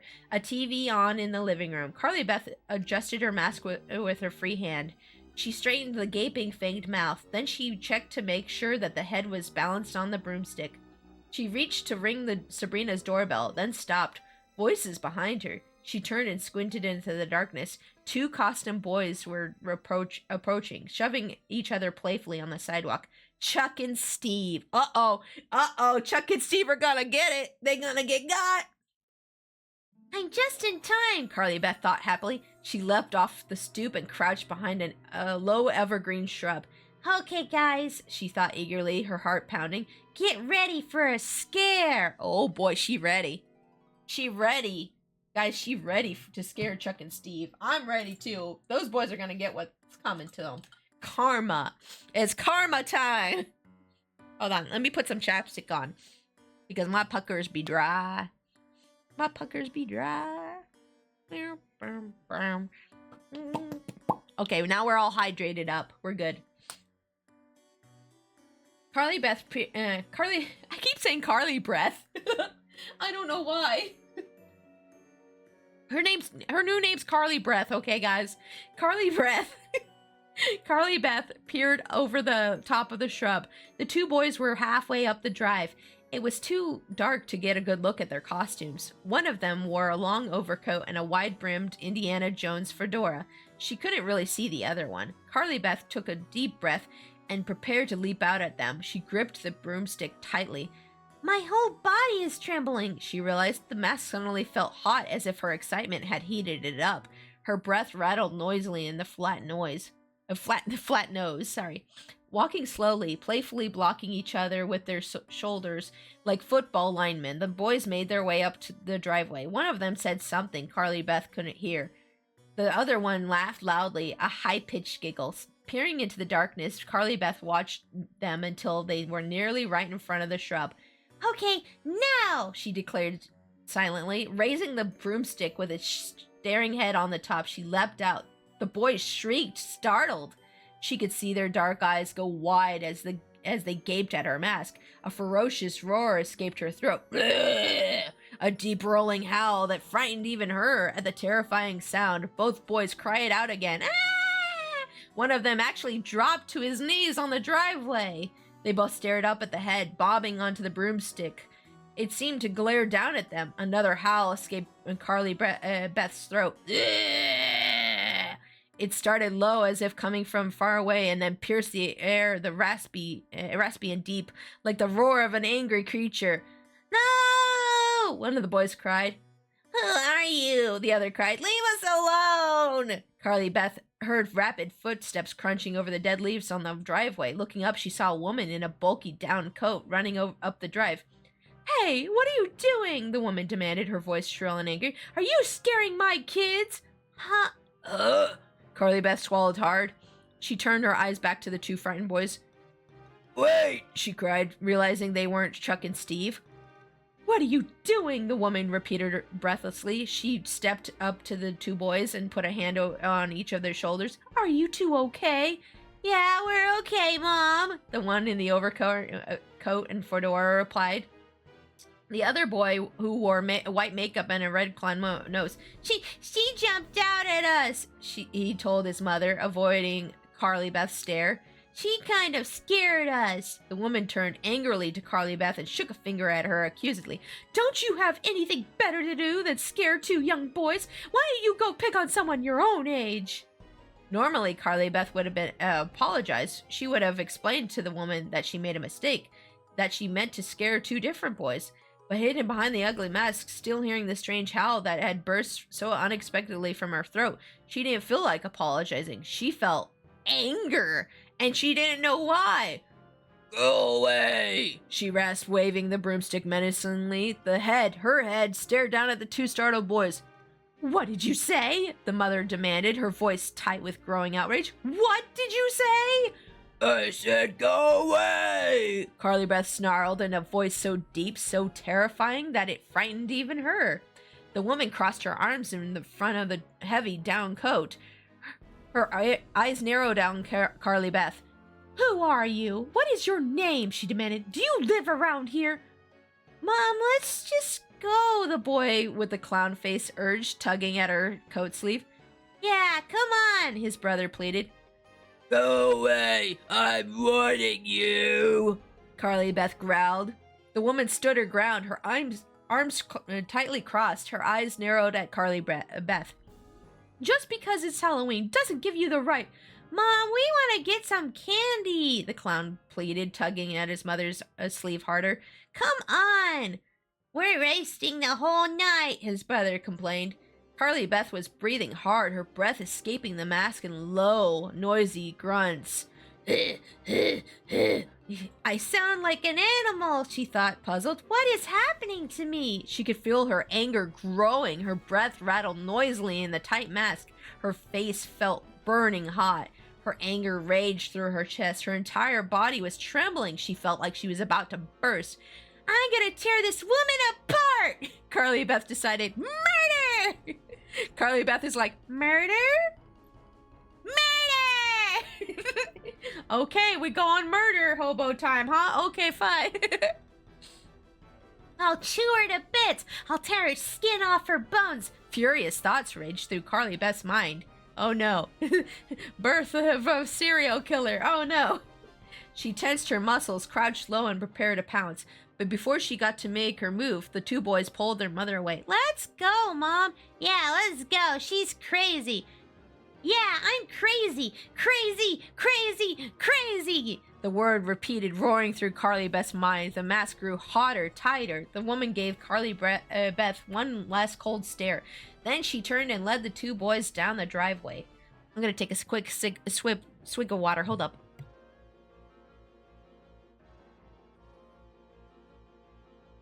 Okay, we're good. Let's see here. The woman gave Carly Beth one last cold stare. Then she turned and led the two boys down the driveway. Carly Beth stared after them, panting loudly. She had a strong urge to chase after them, to really scare them.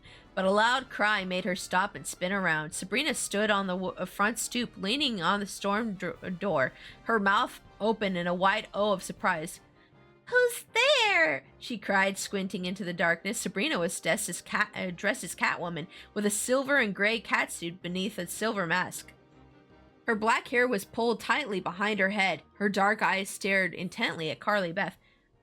Don't you recognize me? Carly Beth rasped, stepping closer. She could see the fright in Sabrina's eyes. Sabrina gripped the door handle tightly, standing half in and half out of her house. Don't you recognize me, Sabrina? She waved the hand on the broomstick as if giving her friend a clue. Sabrina gasped and raised her hand to her mouth, and she noticed the head on the pole. Carly Beth, is that you? She stammered. Her eyes started from the mask to the head, then back again. Hi, Sabrina. Carly Beth growled. It's me. Sabrina continued to study her. That mask, she cried finally. It's excellent, really excellent. It's so scary. I like your catsuit, Carly Beth told her, stepping closer into the light. Sabrina's eyes were raised to the top of the broomstick. That head, it's so real. Where did you get it? It's my real head, Carly Beth joked. Sabrina continued to stare at it. Carly Beth, when I first saw it, My mom made it, Carly Beth told her, in her art class. I thought it was a real head, Sabrina said. She shivered. The eyes, the way they stare at you. Carly Beth shook the broomstick, making the head nod. Sabrina studied Carly Beth's mask. Wait till Chuck and Steve see your costume. I can't wait, Carly Beth thought darkly. Where are they? She demanded, glancing back to the street. Steve called, Sabrina replied. He said they'd be late. He has to take his little sister trick-or-treating before he can meet us. Carly Beth sighed, disappointed. Ugh. We'll start without them, Sabrina suggested. They can catch up to us later. Yeah, okay, Carly Beth replied. I'll go get my coat and we can go, Sabrina said. She took one last lingering look at the head on the broomstick. Then the storm door slammed shut with a bang as she disappeared inside her to get her coat. The wind picked up as the two girls made their way down the block. Dead leaves swirled at their feet. The bare trees bent and shivered. Above the dark sloping roofs, the pale half moon slipped in and out of the clouds. Sabrina chattered about all the problems she'd had with her costume. Hold on. Okay, we're good. Had to clear my throat for just a sec. Where am I? Oh no. There we go. The first catsuit she'd bought had a long run in one leg and had to be returned. Then Sabrina couldn't find a cat-eyed mask that looked right. Carly Beth remained silent. She couldn't hide her disappointment that Chuck and Steve hadn't met them as planned. What if they never catch up to us? She wondered. What if we don't see them at all? The whole point of the night, as far as Carly Beth was concerned, was meeting the two boys and scaring the living daylights out of them. Sabrina had given her a shopping bag to put her candy in. As they walked, Carly Beth gripped the bag in one hand, struggling to keep the head balanced on the pole on the other hand. So where did you buy the mask? Your mother didn't make it, did she? Did you go to that new party store? Can I touch it?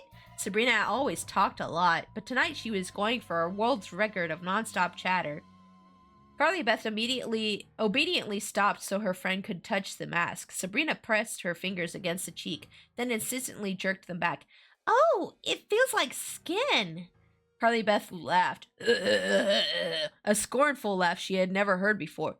Yuck, what's it made of? Sabrina demanded. It isn't skin, is it? It's some kind of rubber, right? I guess. Carly Beth muttered. Then how come it's so warm? Sabrina asked. Is it uncomfortable to wear?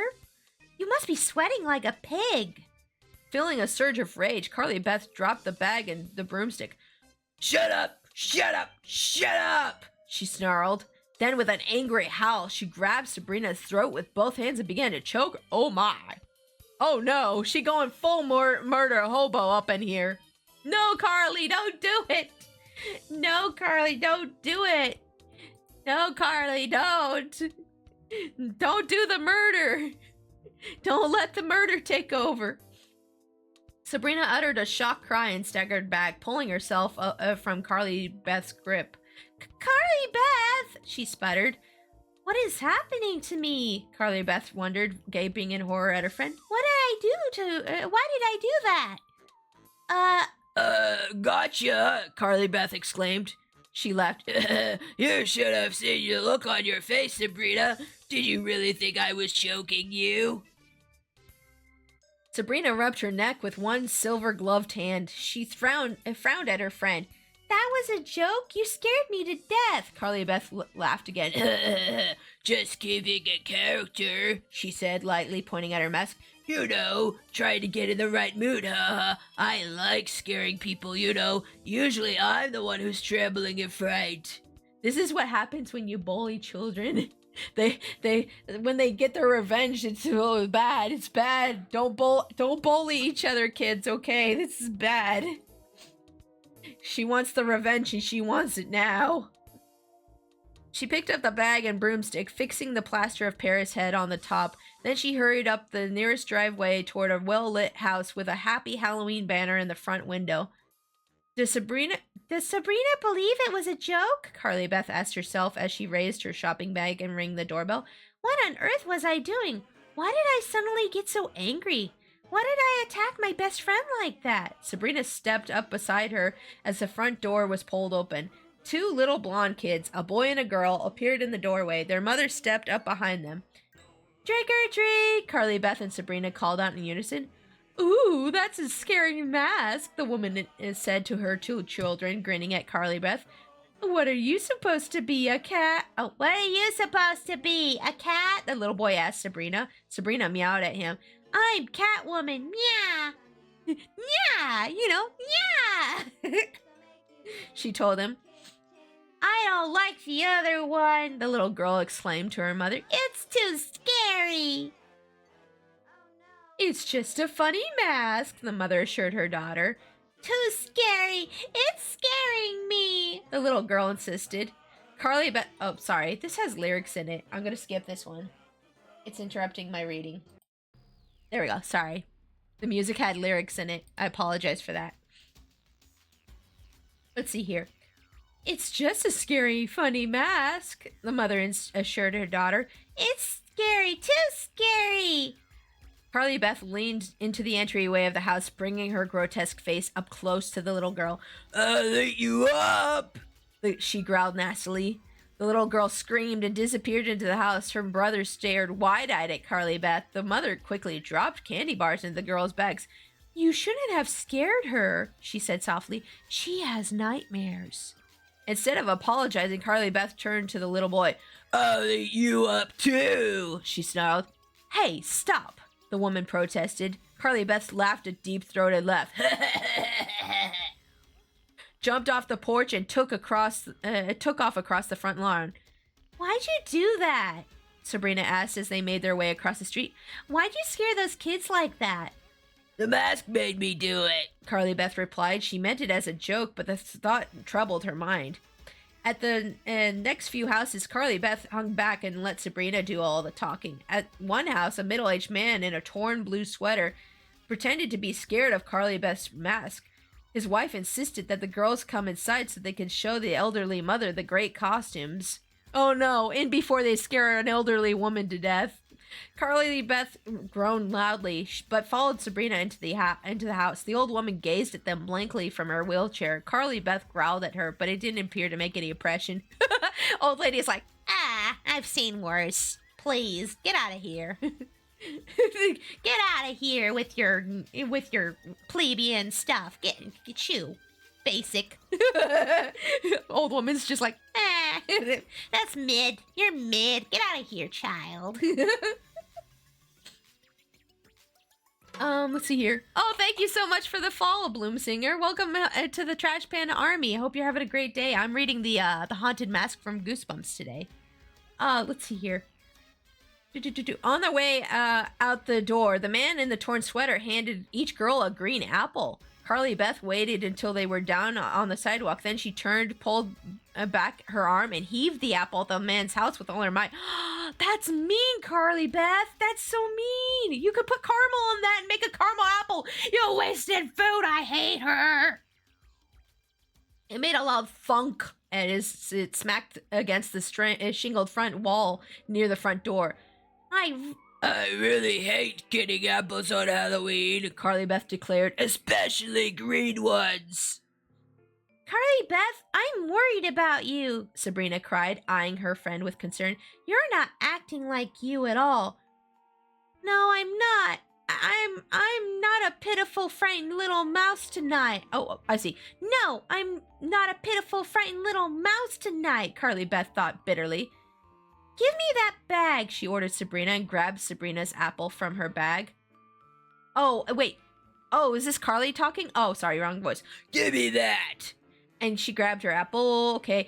Hey, stop, Sabrina protested, but Carly Beth arched her arm and tossed Sabrina's apple at the house. It clanged noisily as it hit the aluminum gutter. The man in the torn sweater poked his head out the door.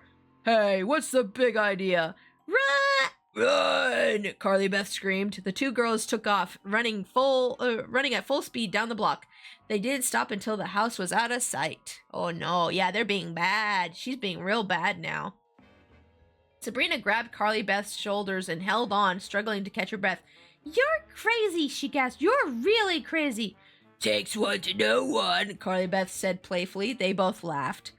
Carly Beth searched the block, looking for Chuck and Steve. She saw a small group of costumed kids huddled together at the corner, but no sign of the two boys. Smaller houses jammed closer together, lined the two sides of this block. Let's split up, Carly Beth suggested, leaning against the broomstick. We'll get more candy that way. Sabrina frowned at her friend, eyeing her suspiciously. Carly Beth, you don't even like candy. Oh, she doesn't? Oh, she exclaimed. But Carly Beth was already running up the driveway to the first house, her sculpted head bobbing wildly above her on its broomstick. This is my night, Carly Beth thought, accepting a candy bar from the smiling woman as she answered the door. My night! She felt a tingle of excitement she'd never felt before, and a strange feeling that she couldn't describe. A hunger! A few minutes later, her shopping bag started to feel heavy. She came to the end of the block. She hesitated on the corner, trying to decide whether to do the other side of the street or go on to the next block. It was dark there, she realized. The moon had once again disappeared behind the dark clouds. The corner streetlight was out, probably burned out. Across the street, 4 very young trick-or-treaters were giggling as they approached a house with a jack-o'-lantern on the porch. Carly Beth sank back into the darkness. She heard voices, boy voices. Chuck and Steve? Is it finally Chuck and Steve? No. The voices were unfamiliar. Darn. They were arguing about where to trick-or-treat next. One of them wanted to go home and call a friend. How about a little scare for you guys, Carly Beth thought, a smile spreading across her face. How about something to remember this Halloween night? She waited, listening, until they were a few feet away. She could see them now, 2 mummies, their faces wrapped in gauze. Closer, closer. She waited for the perfect moment. Then she burst from the shadows, uttering an angry animal howl that shattered the air. The 2 boys gasped and jumped back. Hey! One of them tried to shout, his voice caught in his throat. The other one dropped his bag of candy. As he started to pick it up, Carly Beth moved quickly. She grabbed the bag from his hand, jerked it away from him, and started to run. Oh, she's becoming the bully now. Go back! That's mine! Hey! Their voices were high and shrill, filled with fear and surprise. As she ran across the street, Carly Beth glanced back to see if they were following her. No, they were too frightened. They stood huddled together on the corner, shouting after her. Holding the stolen candy bag tightly in her free hand, Carly Beth tossed back her head and laughed. A cruel laugh, a triumphant laugh, a laugh she had never heard before. She emptied the boy's candy into her own bag, then tossed his bag onto the ground. She felt good, really strong and ready for more fun. Come on, Chuck and Steve, she thought. It's your turn next. She going down the dark path. She going down the dark path now, guys. Carly Beth found Chuck and Steve a few moments later. Oh boy, here we go.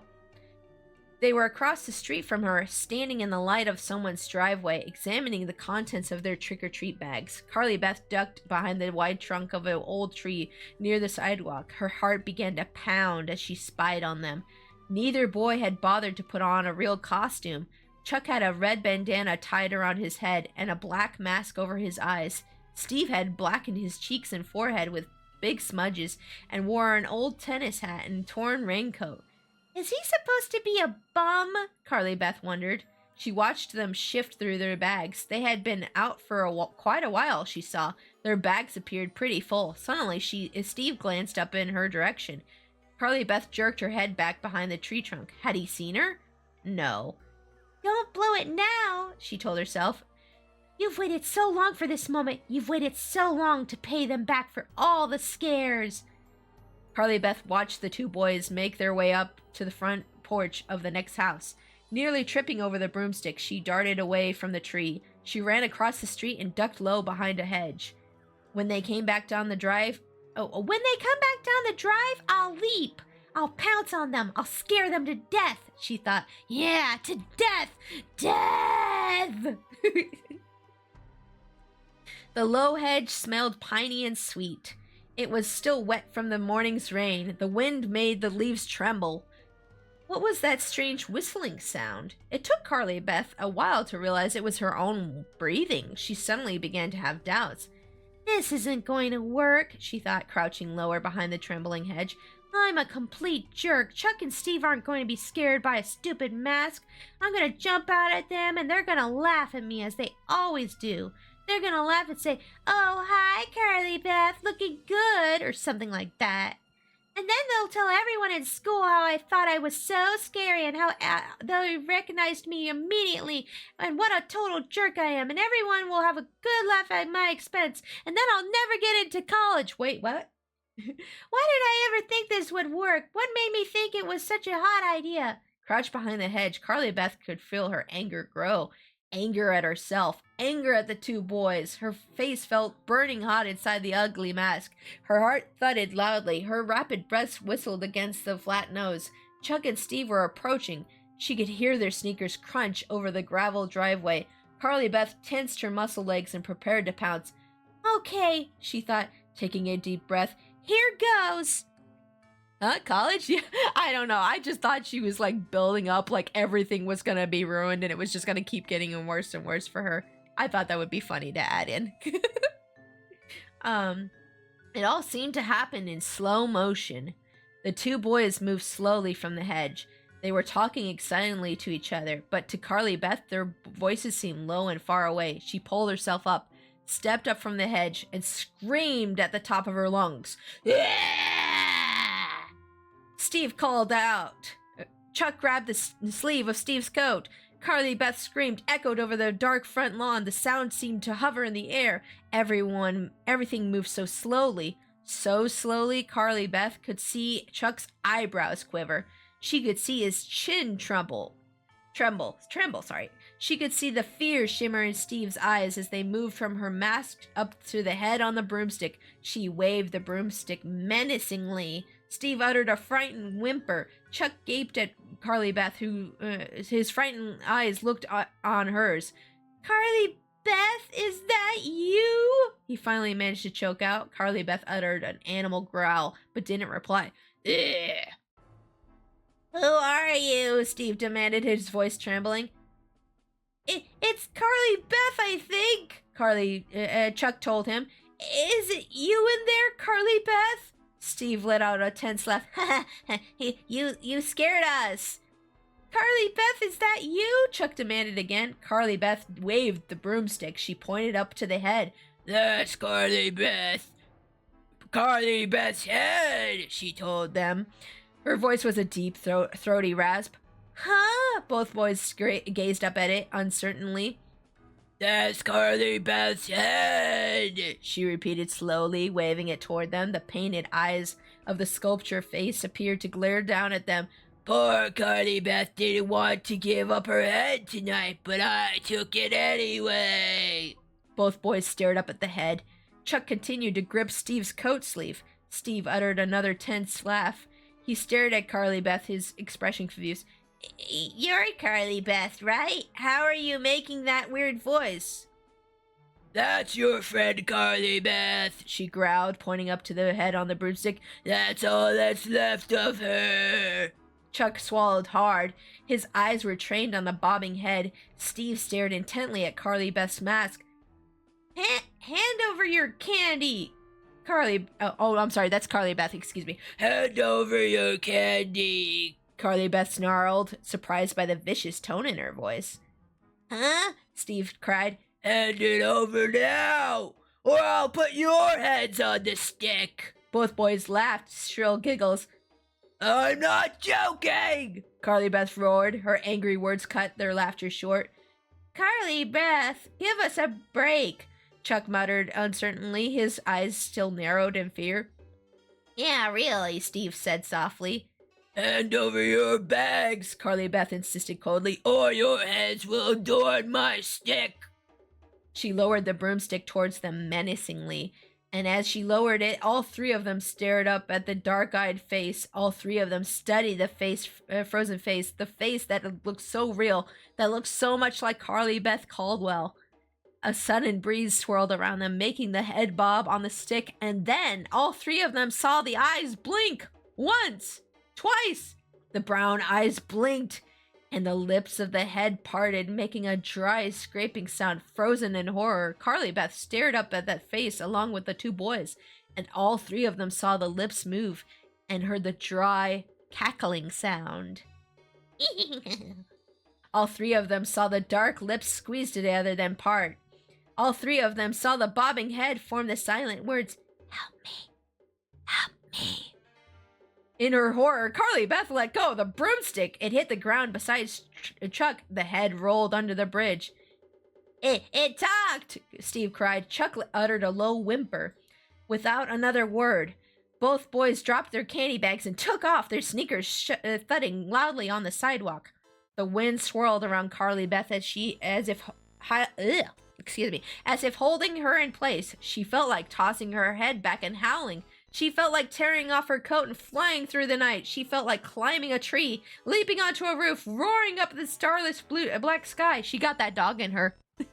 She got that dog in her. She wanted to go up on the roof and go, "Ow!" She stood frozen for a long moment, letting the wind sweep around her. The boys were gone. They had fled in terror. Terror! Carly Beth had succeeded. She had scared them nearly to death.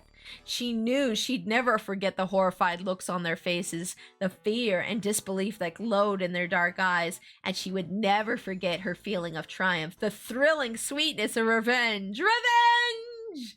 For a brief moment, she realized she had felt the fear too. Oh, thank you for the hydrate. I will do that right meow. Hold on. Okay. Hey, Jimbo, hi! Welcome to stream. How are you doing today? I'm reading The Haunted Mask from Goosebumps right now. And if I get done with that in time, I'm going to read One Day at Horrorland after this. We're reading Goosebumps. Hope you're excited for some Goosebumps. Carly just scared her two friends who are always pulling pranks on her. I'm okay? That's good. I'm glad you're doing well. For a brief moment, she had caught the fear. She had fallen under the spell of her own trickery. But of course the head hadn't come alive, she assured herself now. Of course the lips hadn't moved, hadn't made their silent plea, "Help me, help me." It had been the shadows, she knew. Shadows cast by the light of the moon, floating out from the shifting black clouds. Where was the head? Where was the broomstick she had dropped? It didn't matter now. They were no longer of any use to her. But your mom made that! That's terrible! Shame on you! Carly Beth had won her victory, and now she was running wildly over the front lawns, jumping over shrubs and hedges. She's going full feral now.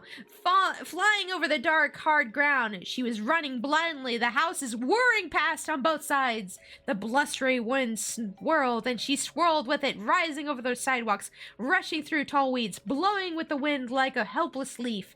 Holding her bulging candy bag, she ran past startled trick-or-treaters, past glowing pumpkins, past rattling skeletons. She ran until her breath gave out. Then she stopped, panting loudly, and shut her eyes, waiting for her heart to stop pounding, for the blood to stop pulsing at her temples, and a hand grabbed at her shoulder roughly from behind. Uh-oh. Who gonna be? Who can it be now? Startled, Carly Beth shrieked and spun around. Sabrina! She cried breathlessly. Grinning, Sabrina let go of her shoulder. I've been looking for you for hours, Sabrina scolded. Where did you go? I guess I got lost, Carly Beth replied, still struggling to catch her breath. 1 minute you were here, the next minute you disappeared, Sabrina said, adjusting her mask over her dark hair. How'd you do? Carly Beth asked, trying to speak in her normal voice. I ripped my cat suit, Sabrina complained, frowning. She pulled at the lycra material on one leg and showed Carly Beth. Snagged it on a stupid mailbox. Bad news, Carly sympathized. Did you scare anyone with that mask? Sabrina demanded, still fingering the tear in the cat suit leg. Yeah, a few kids, Carly Beth replied casually. It's really gross, Sabrina said. That's why I picked it. They both laughed. Did you get a lot of candy? Sabrina asked. She picked up Carly Beth's bag and looked inside. Wow, what a haul! I hit a lot of houses, Carly Beth said. Let's go back to my house and check out the loot, Sabrina suggested. Yeah, okay. Carly Beth followed her friend across the street. Unless you want to trick-or-treat some more, Sabrina offered, stopping in the middle of the street. No, I've done enough. Carly Beth sighed. She laughed to herself. I did everything I wanted to do tonight. They started walking again. They were walking against the wind, but Carly Beth didn't feel at all chilled. The two girls in frilly dresses, their face brightly made up, funny blonde mop-like waves on their heads, ran by. One of them slowed. That is a weird sentence to read. What the heck? One of them slowed when she caught sight of Carly Beth's mask. She uttered a soft gasp, then hurried after her friend. Did you see Steve and Chuck? Sabrina asked. I searched everywhere for them. That's all I did tonight. I spent the whole night looking for everybody. You, Steve, and Chuck. How come we never got together? Carly Beth shrugged. I saw them, she told her friend, a few minutes ago, back there. She motioned with her hand. They're such scaredy cats. Huh? Steve and Chuck? Sabrina's expression turned to surprise. Yeah, they got one look at my mask and they took off, Carly Beth told her, laughing. They were screaming like babies. Sabrina joined in on the laughter. I don't believe it, she exclaimed. They always act so tough and... I called after them, but they just kept running, Carly Beth told her, grinning. Weird, Sabrina declared. Yeah, weird, Carly Beth agreed. Did they know it was you? Sabrina asked. Carly Beth shrugged. I don't know. They took one look at me and they ran off like rabbits. They told me they planned to scare you, Sabrina revealed. They were going to sneak up behind you and make scary noises or something. Sabrina, you traitor! You traitor! Sabrina's a traitor! All of them, unfriend! Carly Beth snickered. It's hard to sneak up from behind someone when you're running for your life. Sabrina's house came into view. Carly Beth shifted the candy bag into her other hand. I've got some good stuff, Sabrina said, peering into her bag as she walked. I've had to get a lot. I have to share it with my cousin. She has the flu and couldn't trick-or-treat tonight. I'm not sharing any of mine, Carly Beth said. Noah went out with his pals. He'll probably come home with a year's supply. Mrs. Connolly gave cookies and popcorn again this year, Sabrina said, sighing.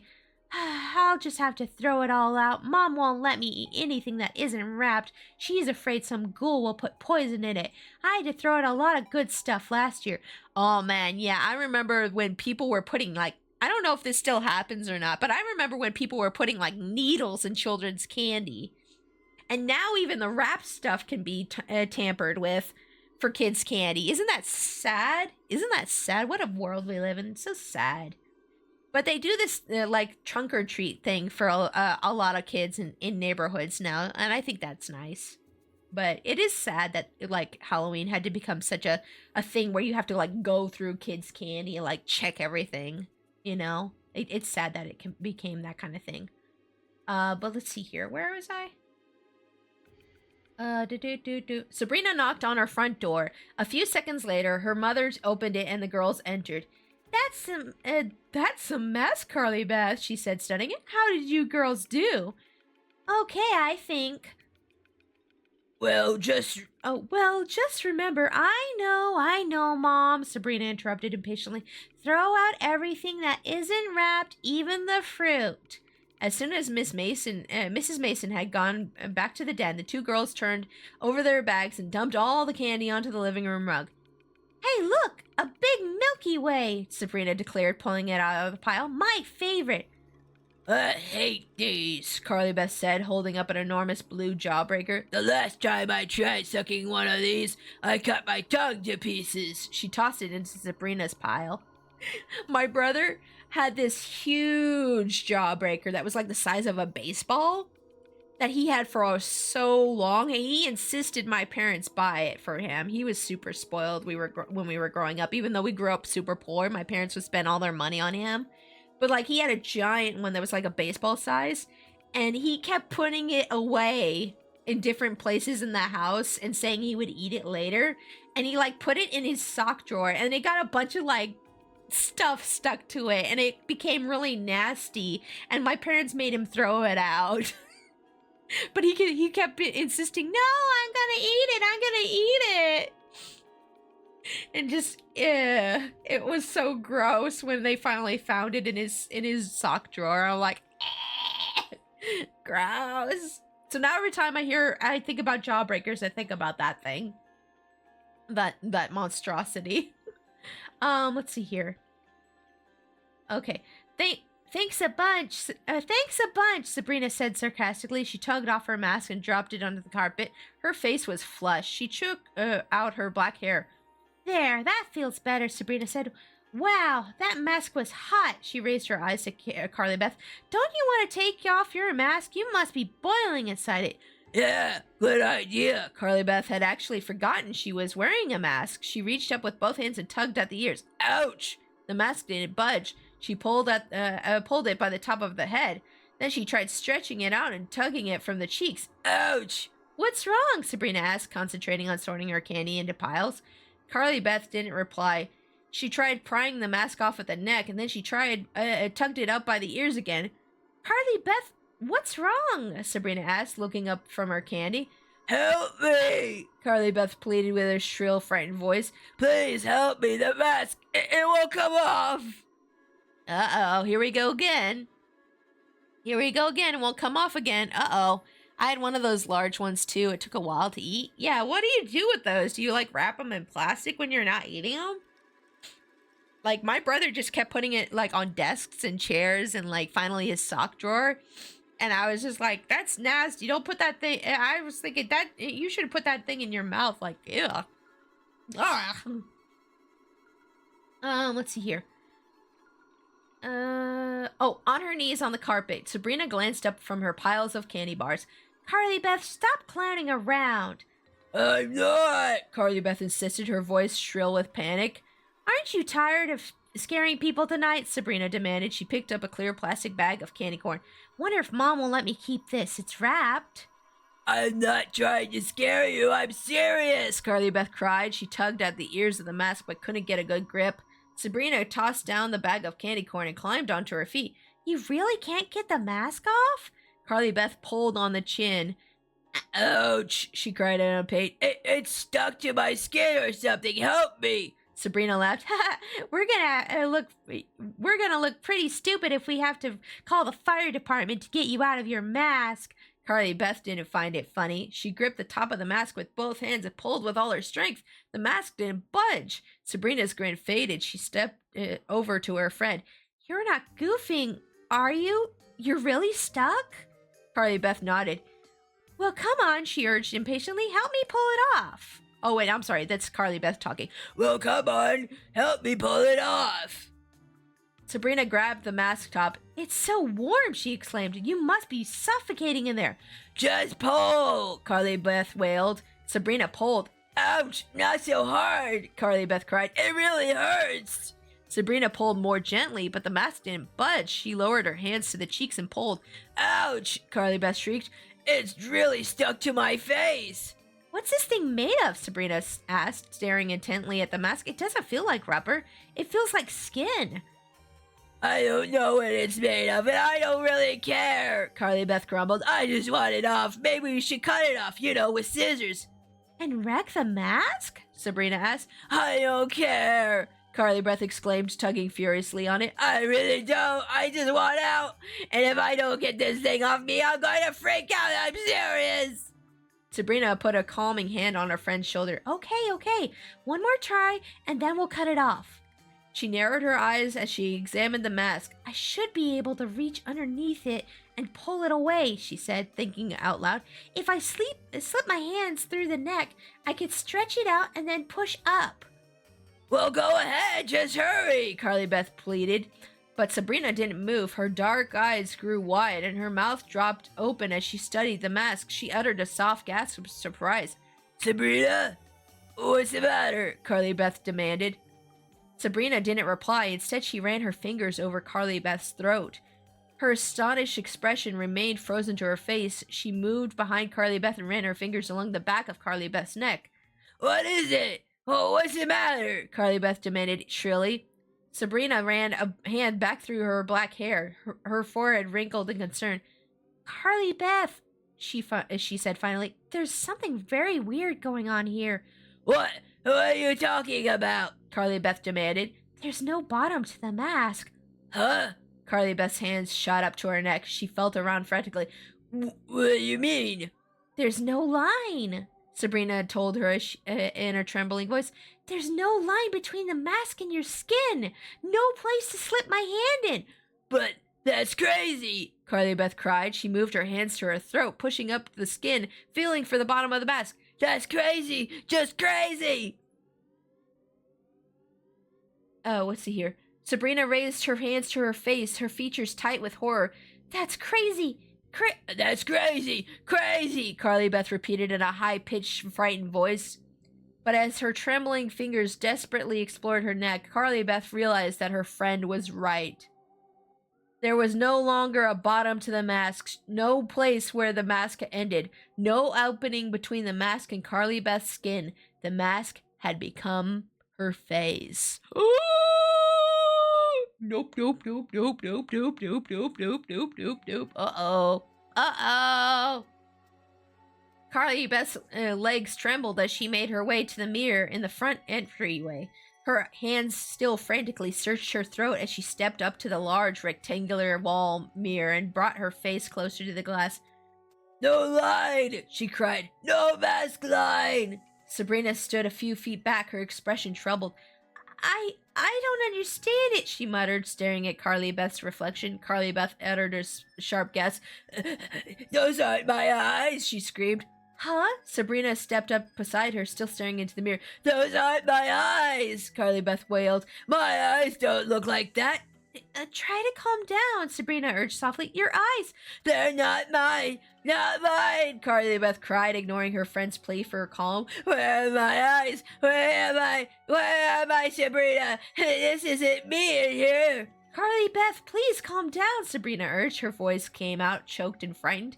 It isn't me, Carly Beth declared, gaping in open-mouthed horror at her reflection, her hands pressed tightly against the grotesquely wrinkled cheeks of the mask. It isn't me. Sabrina reached out to her friend, but Carly Beth pulled away. With a high-pitched wail, high-pitched wail, a cry of horror and despair. She flung herself through the hallway. She pulled open the front door, struggling with the lock, sobbing loudly. Carly Beth, stop! Come back! Ignoring Sabrina's pleas, Carly Beth plunged back into the darkness. The storm door slammed behind her. As she began to run, she could hear Sabrina's frantic cries from the doorway. Carly Beth, your coat! Come back! You forgot your coat! You'll get a cold! And that'll be the worst things that's happened to you! Carly Beth sneakers thudded over the hard ground. She ran into the darkness beneath the trees, as if to hide. As if trying to keep her hideous face from view, she reached the sidewalk, turned right, and kept running. She had no idea where she was going. She only knew she had to run away from Sabrina, away from the mirror. She wanted to run away from herself, away from her face, the hideous face that had stared back at her in the mirror with those frightening, unfamiliar eyes. Someone else's eyes. Someone else's eyes in her head. Only it was no longer her head. It was an ugly green monster head that had attached itself to hers. Uttering another cry of panic, Carly Beth crossed the street and kept running. The dark trees black against the starless night sky swayed and shivered overhead. Houses whirred past, a blur of orange light from their windows. Into the darkness she ran, breathing noisily through the ugly flat nose. She lowered her smooth green head against the wind and stared at the ground as she ran. But no matter where she turned her gaze, she saw the mask. She saw the face staring back at her, the ugly puckered skin, the glowing orange eyes, the rows of jagged animal teeth. My face! My face! High-pitched screams startled her from her thoughts. Carly Beth glanced up to see she had run into a group of trick-or-treaters. There were 6 or 7 of them, all turned towards her, screaming and pointing. She opened her mouth wide, revealing the sharp fangs, and growled at them, a deep animal growl. Ugh! The growl made them grow silent. They stared at her, trying to decide if she was threatening them or only kidding. What are you supposed to be? A girl in a red and white ruffled clown costume called to her. I'm supposed to be me, but I'm not, Carly Beth thought bitterly. She ignored the question, lowering her head, turning away from them, and started to run again. She could hear them laughing now. They were laughing in relief, she knew, glad she was leaving them. With a bitter sob, she turned the corner and kept running. Where am I going? Where am I going? What am I doing? Am I going to keep running forever? The questions roared through her mind. She stopped short where the party store came into view. Of course, she thought, the party store. The strange man in the cape. The strange man in the cape. He will help me. He will know what to do. The man in the cape. Oh, the man in the cape will know how to get this mask off. Feeling a surge of hope, Carly Beth jogged toward the store, but as she neared it, the hope dimmed as the dark of the store window. Through the glass, she could see that all the lights were out. The store was as dark as the night. It was closed. Uh-oh. Dun, dun, dun! Store is closed. What now? What will she do now, guys? As she stared into the darkened store, a wave of despair swept over Carly Beth. Her eyes raised against the window. She pressed her head against the glass. It felt cool against her hot forehead, the mask's hot forehead. She closed her eyes. What do I do now? What am I going to do? It's all a bad dream, she murmured out loud. A bad dream. I'm going to open my eyes now and wake up. She opened her eyes. She could see her eyes, her glowing orange eyes, reflected in the dark window glass. Thank you for the hydrate. I will do that right meow. Thank you. Thank you so much. Kaiju! Hello! The suspense is killing me. Will she ever remove the mask? We'll find out, won't we? We'll find out. Welcome to stream. How are you doing today? We're reading some Goosebumps. So I'm reading The Haunted Mask right now, and then we're going to read One Day at Horrorland after that. But welcome in. It's nice to meet ya. Let's see. Where was I? Wait. What? Did it skip a page? Hold up. Oh. She opened her eyes. She could see her eyes, her glowing orange eyes reflected in the dark window glass. She could see her grotesque face staring darkly back at her. No! With a shudder that shook her entire body, Carly Beth slammed her fist against the window. Why didn't I wear my mother's duck costume? She asked herself angrily. I don't know. Why didn't you wear the duck costume? You would have been cute. Why was I so determined to be the scariest creature that ever roamed on Halloween? Why was I so determined to terrify Chuck and Steve? I mean, Chuck and Steve had it coming. Let's be real. Chuck and Steve had it coming. Okay, guys. She swallowed hard. Now I'm gonna scare people for the rest of my life. As the bitter thoughts rolled through her mind, Carly Beth suddenly became aware of movement inside the store. I mean, revenge is wrong, but I mean, Chuck and Steve did have it coming for a while. The karma was coming for a while. Doing good. Gonna be working and lurking. Yeah, and if allowed, a little bit of twerking. Okay, you have fun doing that. Thank you. I appreciate your lurk. Enjoy. You made me giggle. Thank you. Let's see here. She swallowed hard. Now I'm gonna scare people for the rest of my life. As the bitter thoughts rolled through her mind, Carly Beth suddenly became aware of movement inside the store. She saw a duck shadow roll over the floor. She heard footsteps. The door rattled, then opened a few inches. The store owner poked his head out. His eyes narrowed as he studied Carly Beth. I stayed late, he said quietly. I expected to see you again. Carly Beth was startled by his calmness. I can't get it off, she sputtered. She tugged at the top of her head to demonstrate. I know, the man said. His expression didn't change. Come inside. He pushed the door open the rest of the way, then stepped back. Carly Beth hesitated, then walked quickly into the dark store. It was very warm inside. The owner turned on a single light above the front counter. He was no longer wearing the cape, Carly Beth saw. He wore black suit pants and a white dress shirt. You knew I'd be back? Carly Beth demanded shrilly. The raspy voice she had acquired inside the mask revealed both anger and confusion. How did you know? I didn't want to sell it to you, he replied, staring at the mask. He shook his head, frowning. You remember, don't you? You remember that I didn't want to sell it to you? He's like, I told you. I remember, Carly Beth replied impatiently. Just help me take it off, okay? Help me! He stared harder at her. He didn't reply. Help me take it off! Carly Beth insisted, shouting. I want you to take it off! He sighed. I can't, he told her sadly. I can't take it off. I'm really sorry. Uh-oh. Mask guy can't help her. Oh, no! Oh, no! What do you mean? Carly Beth stammered. The store owner didn't reply. He turned towards the back of the store and motioned for her to follow him. Answer me! Carly Beth shrieked. Don't walk away, answer me! What do you mean the mask can't be taken off? She followed him into the back room, her heart pounding. He clicked on the light. Carly Beth blinked in the sudden brightness. The two shelves of hideous masks came into focus. She saw a bare spot on the shelf where hers had stood. Oh boy! Oh boy! Wait, where am I? Wait, hold up. There we are. Okay. The grotesque masks all seemed to stare at her. She forced herself to look from them. Take this mask off! No! She demanded, moving to block the store owner's path.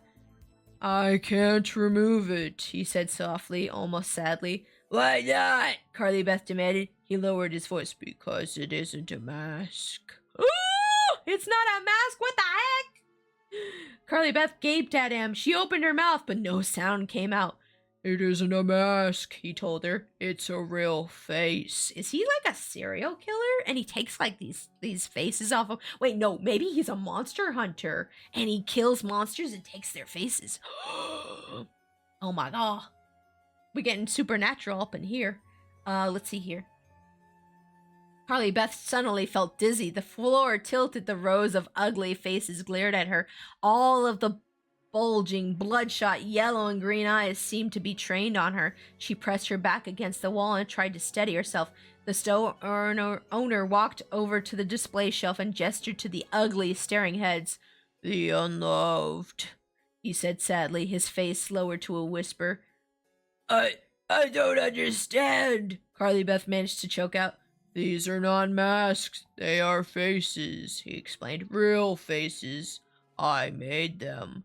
I created them in my lab. Real faces. Oh, he's a mad scientist. Oh, okay. But they are so ugly, Carly Beth started. Why? They weren't ugly in the beginning, he interrupted, his voice bitter, his eyes angry. They were beautiful, and they were alive. But something went wrong. When they were taken out of the lab, they changed my experiments. My poor heads were a failure, but I had to keep them alive. I had to. I don't believe it, Carly Beth exclaimed breathlessly, raising her hands to the side of her face, her green, distorted face. I don't believe any of it. I'm telling the truth, the store owner continued, running a finger over the side of his narrow mustache, his eyes burning into Carly Beth's.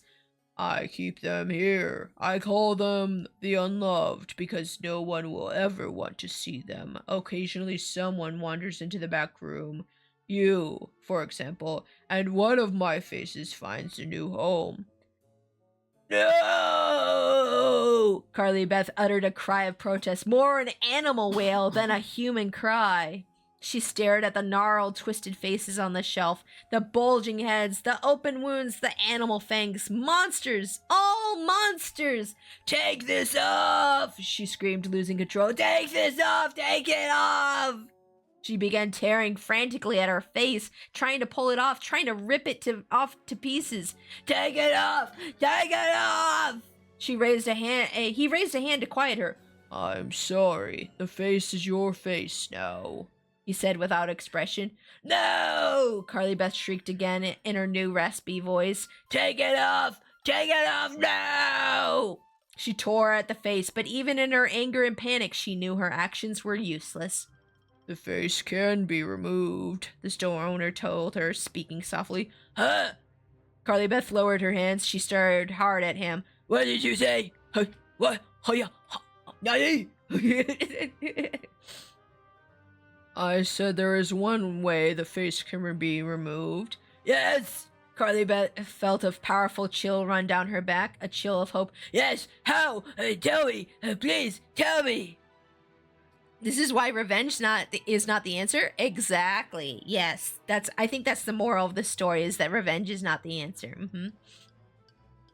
I cannot do it for you, he replied, frowning, but I can tell you how. However, if it ever again attaches itself to you or to another person, it will be forever. How do I get it off? Tell me, Carly Beth begged. How do I get it off? The light flickered overhead. The rows of bloated, distorted faces continued to stare at Carly Beth. Monsters, she thought. It's a room full of monsters waiting to come alive, and now I'm one of them too. Now I'm a monster too. The floorboards creaked as the store owner moved away from the display shelves and came up close to Carly Beth. How do I get this off me? She pleaded. Tell me! Show me! Now! It can only be removed once, he repeated softly, and it can only be removed by the symbol of love. She stared at him, waiting for him to continue. The silence filled the room, heavy silence. I don't understand, Carly Beth stammered finally. You've got to help me. I don't understand you. Tell me something that makes sense. Help me. I can say no more, he said, lowering his head, shutting his eyes, and warily rubbing his eyelids by his fingers. You can say no more, or you won't say no more. I think it's a you won't situation. But what do you mean by a symbol of love? Carly Beth demanded. She grabbed the front of his shirt with both hands. What do you mean? What do you mean? He made no attempt to remove her hands. I can say no more, he repeated in a whisper. No, she shouted. No, you have to help me. You have to. She could feel her rage explode. She could feel herself burst out of control, but she couldn't stop herself. I want my face back. Oh, sorry, hold up. Shut up, Knuckles. Shut up, Knuckles. No, wait, what happened? Wait, no. Stop. Shut up, Knuckles. No. Shh. I'm reading, Knuckles. Go away. Oh my god, this song is long. I forgot how long this song was. Shut up, Knuckles. Sorry, guys. Anywho. Where was I? Let's see. Say no more. I want my face back. Oh, yeah, okay. She could feel her rage explode. could feel herself burst out of control, but she couldn't stop herself. I want my face back, she shrieked, pounding on his chest with both fists. I want my face back! I want myself back! She was screaming at the top of her lungs now, but she didn't care. The store owner backed away, motioning with both hands for her to be quiet. Then suddenly his eyes opened wide in fear. Carly Beth followed his gaze to the display shelves. Oh! She uttered a startled cry of horror as she saw the rows of faces all begin to move. Bulging eyes blinked, swollen tongues licked at dry lips, dark wounds began to pulsate. Knuckles was ruining it. Yeah, he was. The heads were all bobbing, blinking, breathing. What is happening? Carly Beth cried in a trembling whisper. You've awakened them all, he cried, his expression frightened as hers. But, run! He screamed, giving her a hard shove toward the doorway. Run! Uh-oh. Run from the faces! Carly Beth hesitated. She turned back to stare at the heads bobbing on the shelves. Fat, dark lips began to move, making wet, sucking sounds. Crooked fangs clicked up and down. Ugly, inhuman noises twitched and gasped air noisily. The heads, 2 long rows of them, throbbed to life, and the eyes, the blood-veined, bulging eyes, the green eyes, the sickly yellow eyes, the bright scarlet eyes, the disgusting eyeballs hanging by threads, they were all on her. Ah! Run! You've awakened them! The store owner screamed, his voice choked with fear. Run! Get away from here! Carly Beth wanted to run, but her legs wouldn't cooperate. Her knees felt wobbly and weak. She suddenly felt as if she weighed 1,000 pounds. Run! Run! The store owner repeated his frantic cry, but she couldn't take her eyes off the throbbing, twitching heads. Carly Beth gaped at the hideous scene, frozen in terror, feeling her legs turn to jello. Oh, Jello brand jello. Jello brand jello. Y'all see that? Feeling her breath catch in her throat. And as she watched, the heads rose up and floated into the air. Run! Hurry! Run! The store owner's voice seemed far away now. The heads began to jabber in rumbling deep voices, drowning out his frantic cries. They murmured excitedly, making only sounds, no words, like a chorus of frogs. Up, up they floated, as Carly Beth stared in silent horror. Run! Run! Yes, she turned, she forced her legs to move, and with a burst of energy, she began to run. She ran through the dimly lit front room of the store. Her hands grabbed for the doorknob, and she pulled the door open. A second later, she was out on the sidewalk, running through the darkness. Her sneakers thudded loudly on the pavement. She felt a shock of cold air against her hot face. Her hot green face. Her monster face. The monster face she could not remove. She crossed the street and kept running. What was that sound? That deep gurgling sound, that low murmur that seemed to be following her. Following her? Oh no! Carly Beth cried as she glanced back and she saw the gruesome heads flying after her. A ghoulish parade. They flew in single file, one long chain of throbbing, jabbering heads. Their eyes glowed brightly, as bright as car headlights, and they were all trained on Carly Beth. Choked with fear, Carly Beth stumbled over the curb, her arms shot forward as she struggled to regain her balance. Her legs wanted to collapse, but she forced them to move again. Bent into the wind, she ran, past dark houses and empty lots. And it must be late, she realized. It must be very late. Too late. The words flashed into her mind. Too late for me. The hideous glowing heads flew after her, getting closer, closer. The rumbling of their animal murmurs grew louder in her ears until the frightening sound seemed to surround her. The wind roared, gusting hard, as if deliberately pushing her back. The murmuring heads floated closer. I'm running through a dark nightmare, she thought. I may run forever. Too late for me. Or was it? Alas. The idea formed its way into her nightmarish panic. As she ran, her arms thrashing in the air in front of her, as if reaching for safety, her mind struggled for a solution, an escape. A symbol of love! She heard the store owner's words rumble over the ugly voices behind her. A symbol of love. That's what it would take to rid her of the monster head that had become her own. Would it also stop the throbbing, glowing heads that pursued her? Oh, wait, I'm sorry. I thought that was her voice. her thought process there. Would it also stop the throbbing, glowing heads that pursued her? Would it send the faces of the unloved back to where they came from? Gasping loudly for breath, Carly Beth turned the corner and kept running. Glancing back, she could see that her chattering pursuers turned too. Where am I? She wondered, turning her eyes to the houses she passed. She had been too frightened to care where she ran, but now Carly Beth had an idea. A desperate idea. And she ran, and she had to get there before the gruesome parade of heads caught up with her. She had a symbol of love. It was her head, the plaster of Paris head her mother had sculpted for her. Ah, I knew this was going to come back. Yeah. Carly Beth remembered asking her mother why she had sculpted it, and her mother had replied, "Because I love you." Maybe it could save her. Maybe it could help her out of this nightmare. Oh, that's sweet. Oh, I like this. This is kind of wholesome. But where was it? She had tossed it aside. She had let it fall behind a hedge. She had left it in someone's yard, and yeah, that's what you get for ignoring the thing your mom made for you. Shame on you. And now she was back on the block. She recognized the street. She recognized the houses. This is where she had met with Chuck and Steve.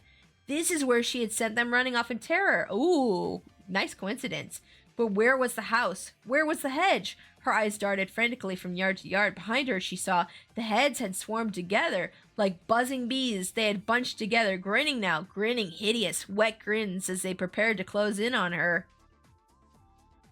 I've got to find the head, Carly Beth told herself, struggling to breathe, struggling to keep her aching legs moving. I've got to find my head!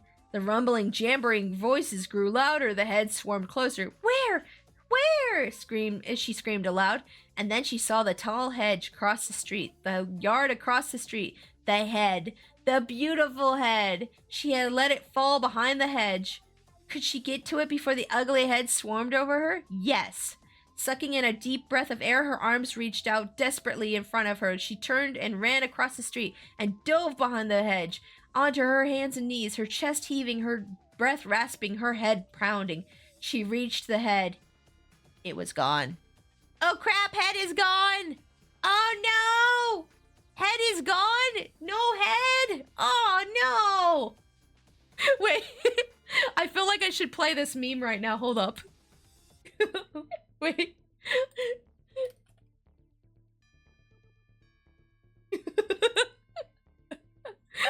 So no head? So no head?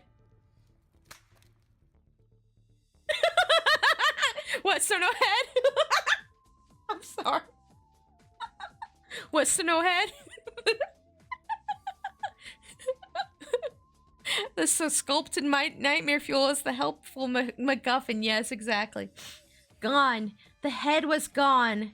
My last chance, Carly Beth thought, searching blindly, her hand thrashing frantically through the bottom of the hedge. Gone. Too late for me. Still on her knees, she turned to face her ghoulish pursuers. The heads, jabbering their mindless sounds, rose up in front of her, forming a wall. Carly Beth started to her feet. The throbbing wall of monster heads inched closer.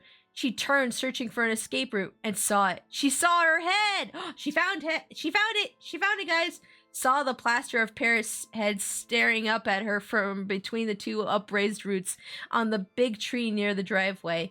The wind must have blown it over, she realized, and as the ugly heads bobbed closer, she dove for the tree and grabbed the head with both hands. With a cry of triumph, she turned the sculpted face towards the jabbering heads and raised it high.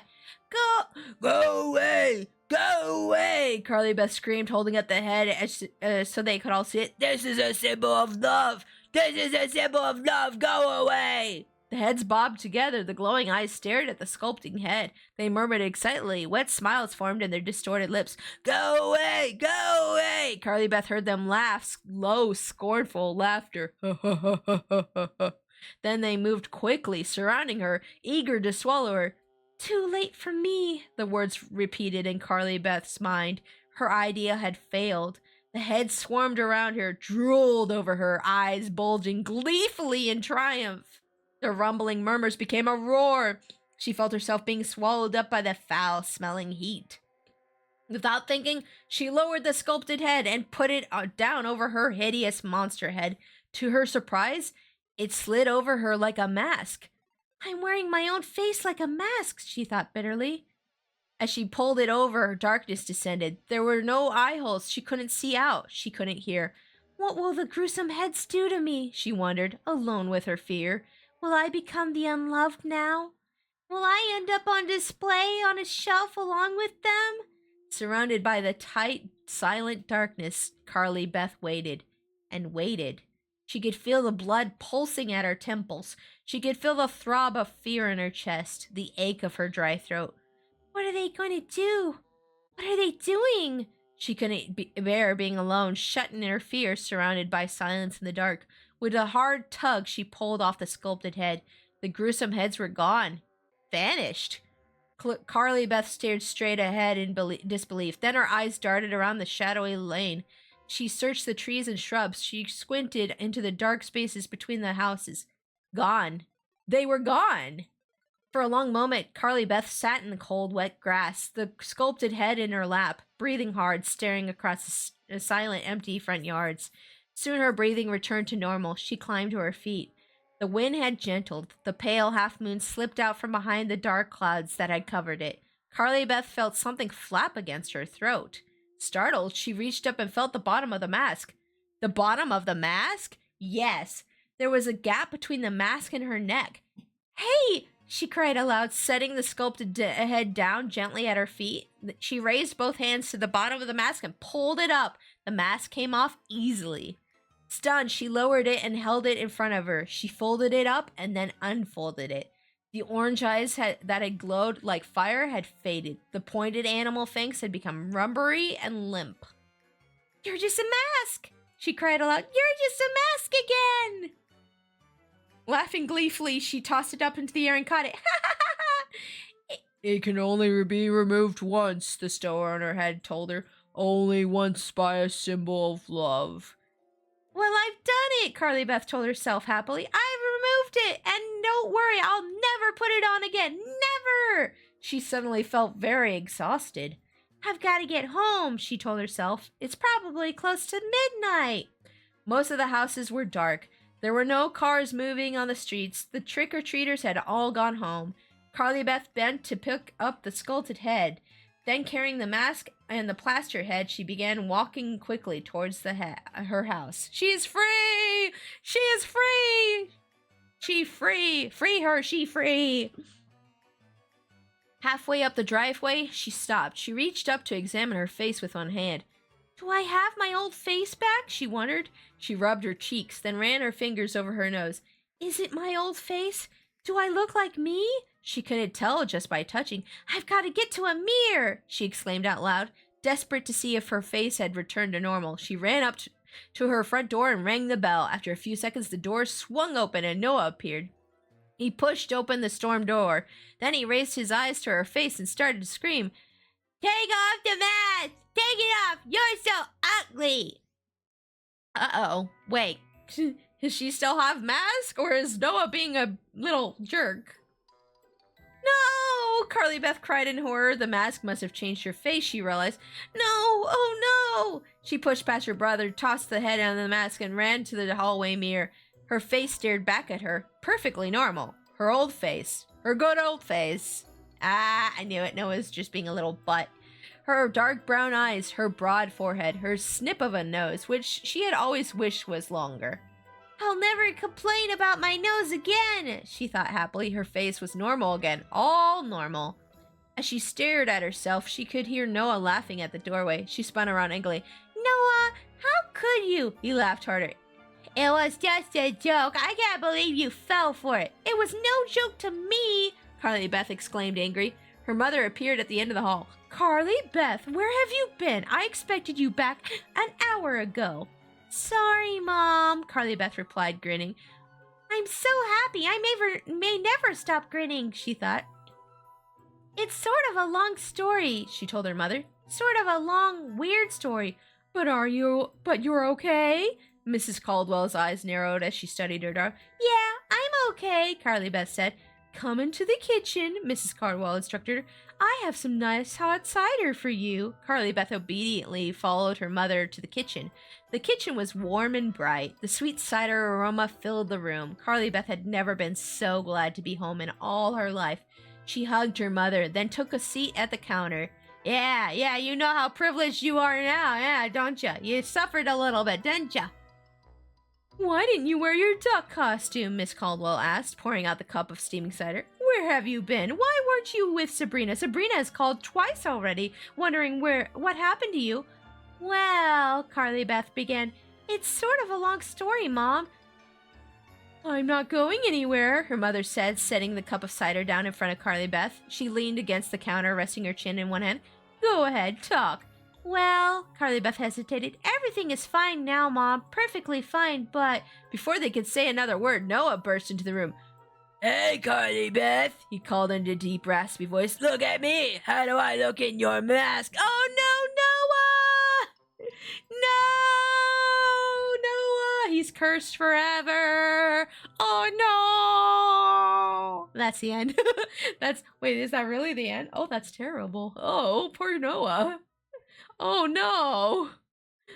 Poor Noah. Here we go again. Actually, no, it can't be removed again. That's what the store owner said. It can only be removed once by a symbol of love. So, and he said if it ever gets on you again or someone else, it'll never come off. He said that. So Noah's kind of screwed. That sucks for him.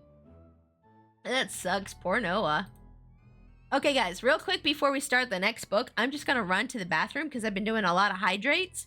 So I'll be right back. I'll be like 2 minutes, I promise. I'll be right back. But we're going to start the next book, which is Welcome to Horrorland. Ooh, enter if you dare. Okay, I'll be right back, though. I got to use the bathroom.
Okay, guys, I'm back, and unfortunately, I don't think I have time to read the other book because I just realized it's already like 2 hours into stream.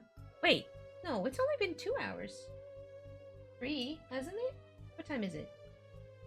Oh, yeah.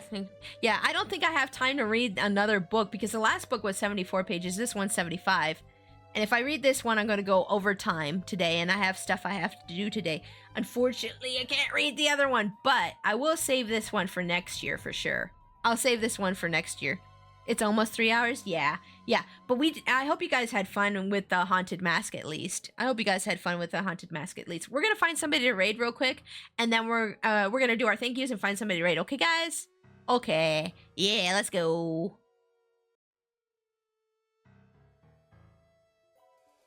Alrighty, guys. Thank you all so much for coming in to watch me read some Goosebumps with you guys again. I love doing this every year. It's a nice, fun tradition that we've started doing for streams. And I hope you guys like doing them too.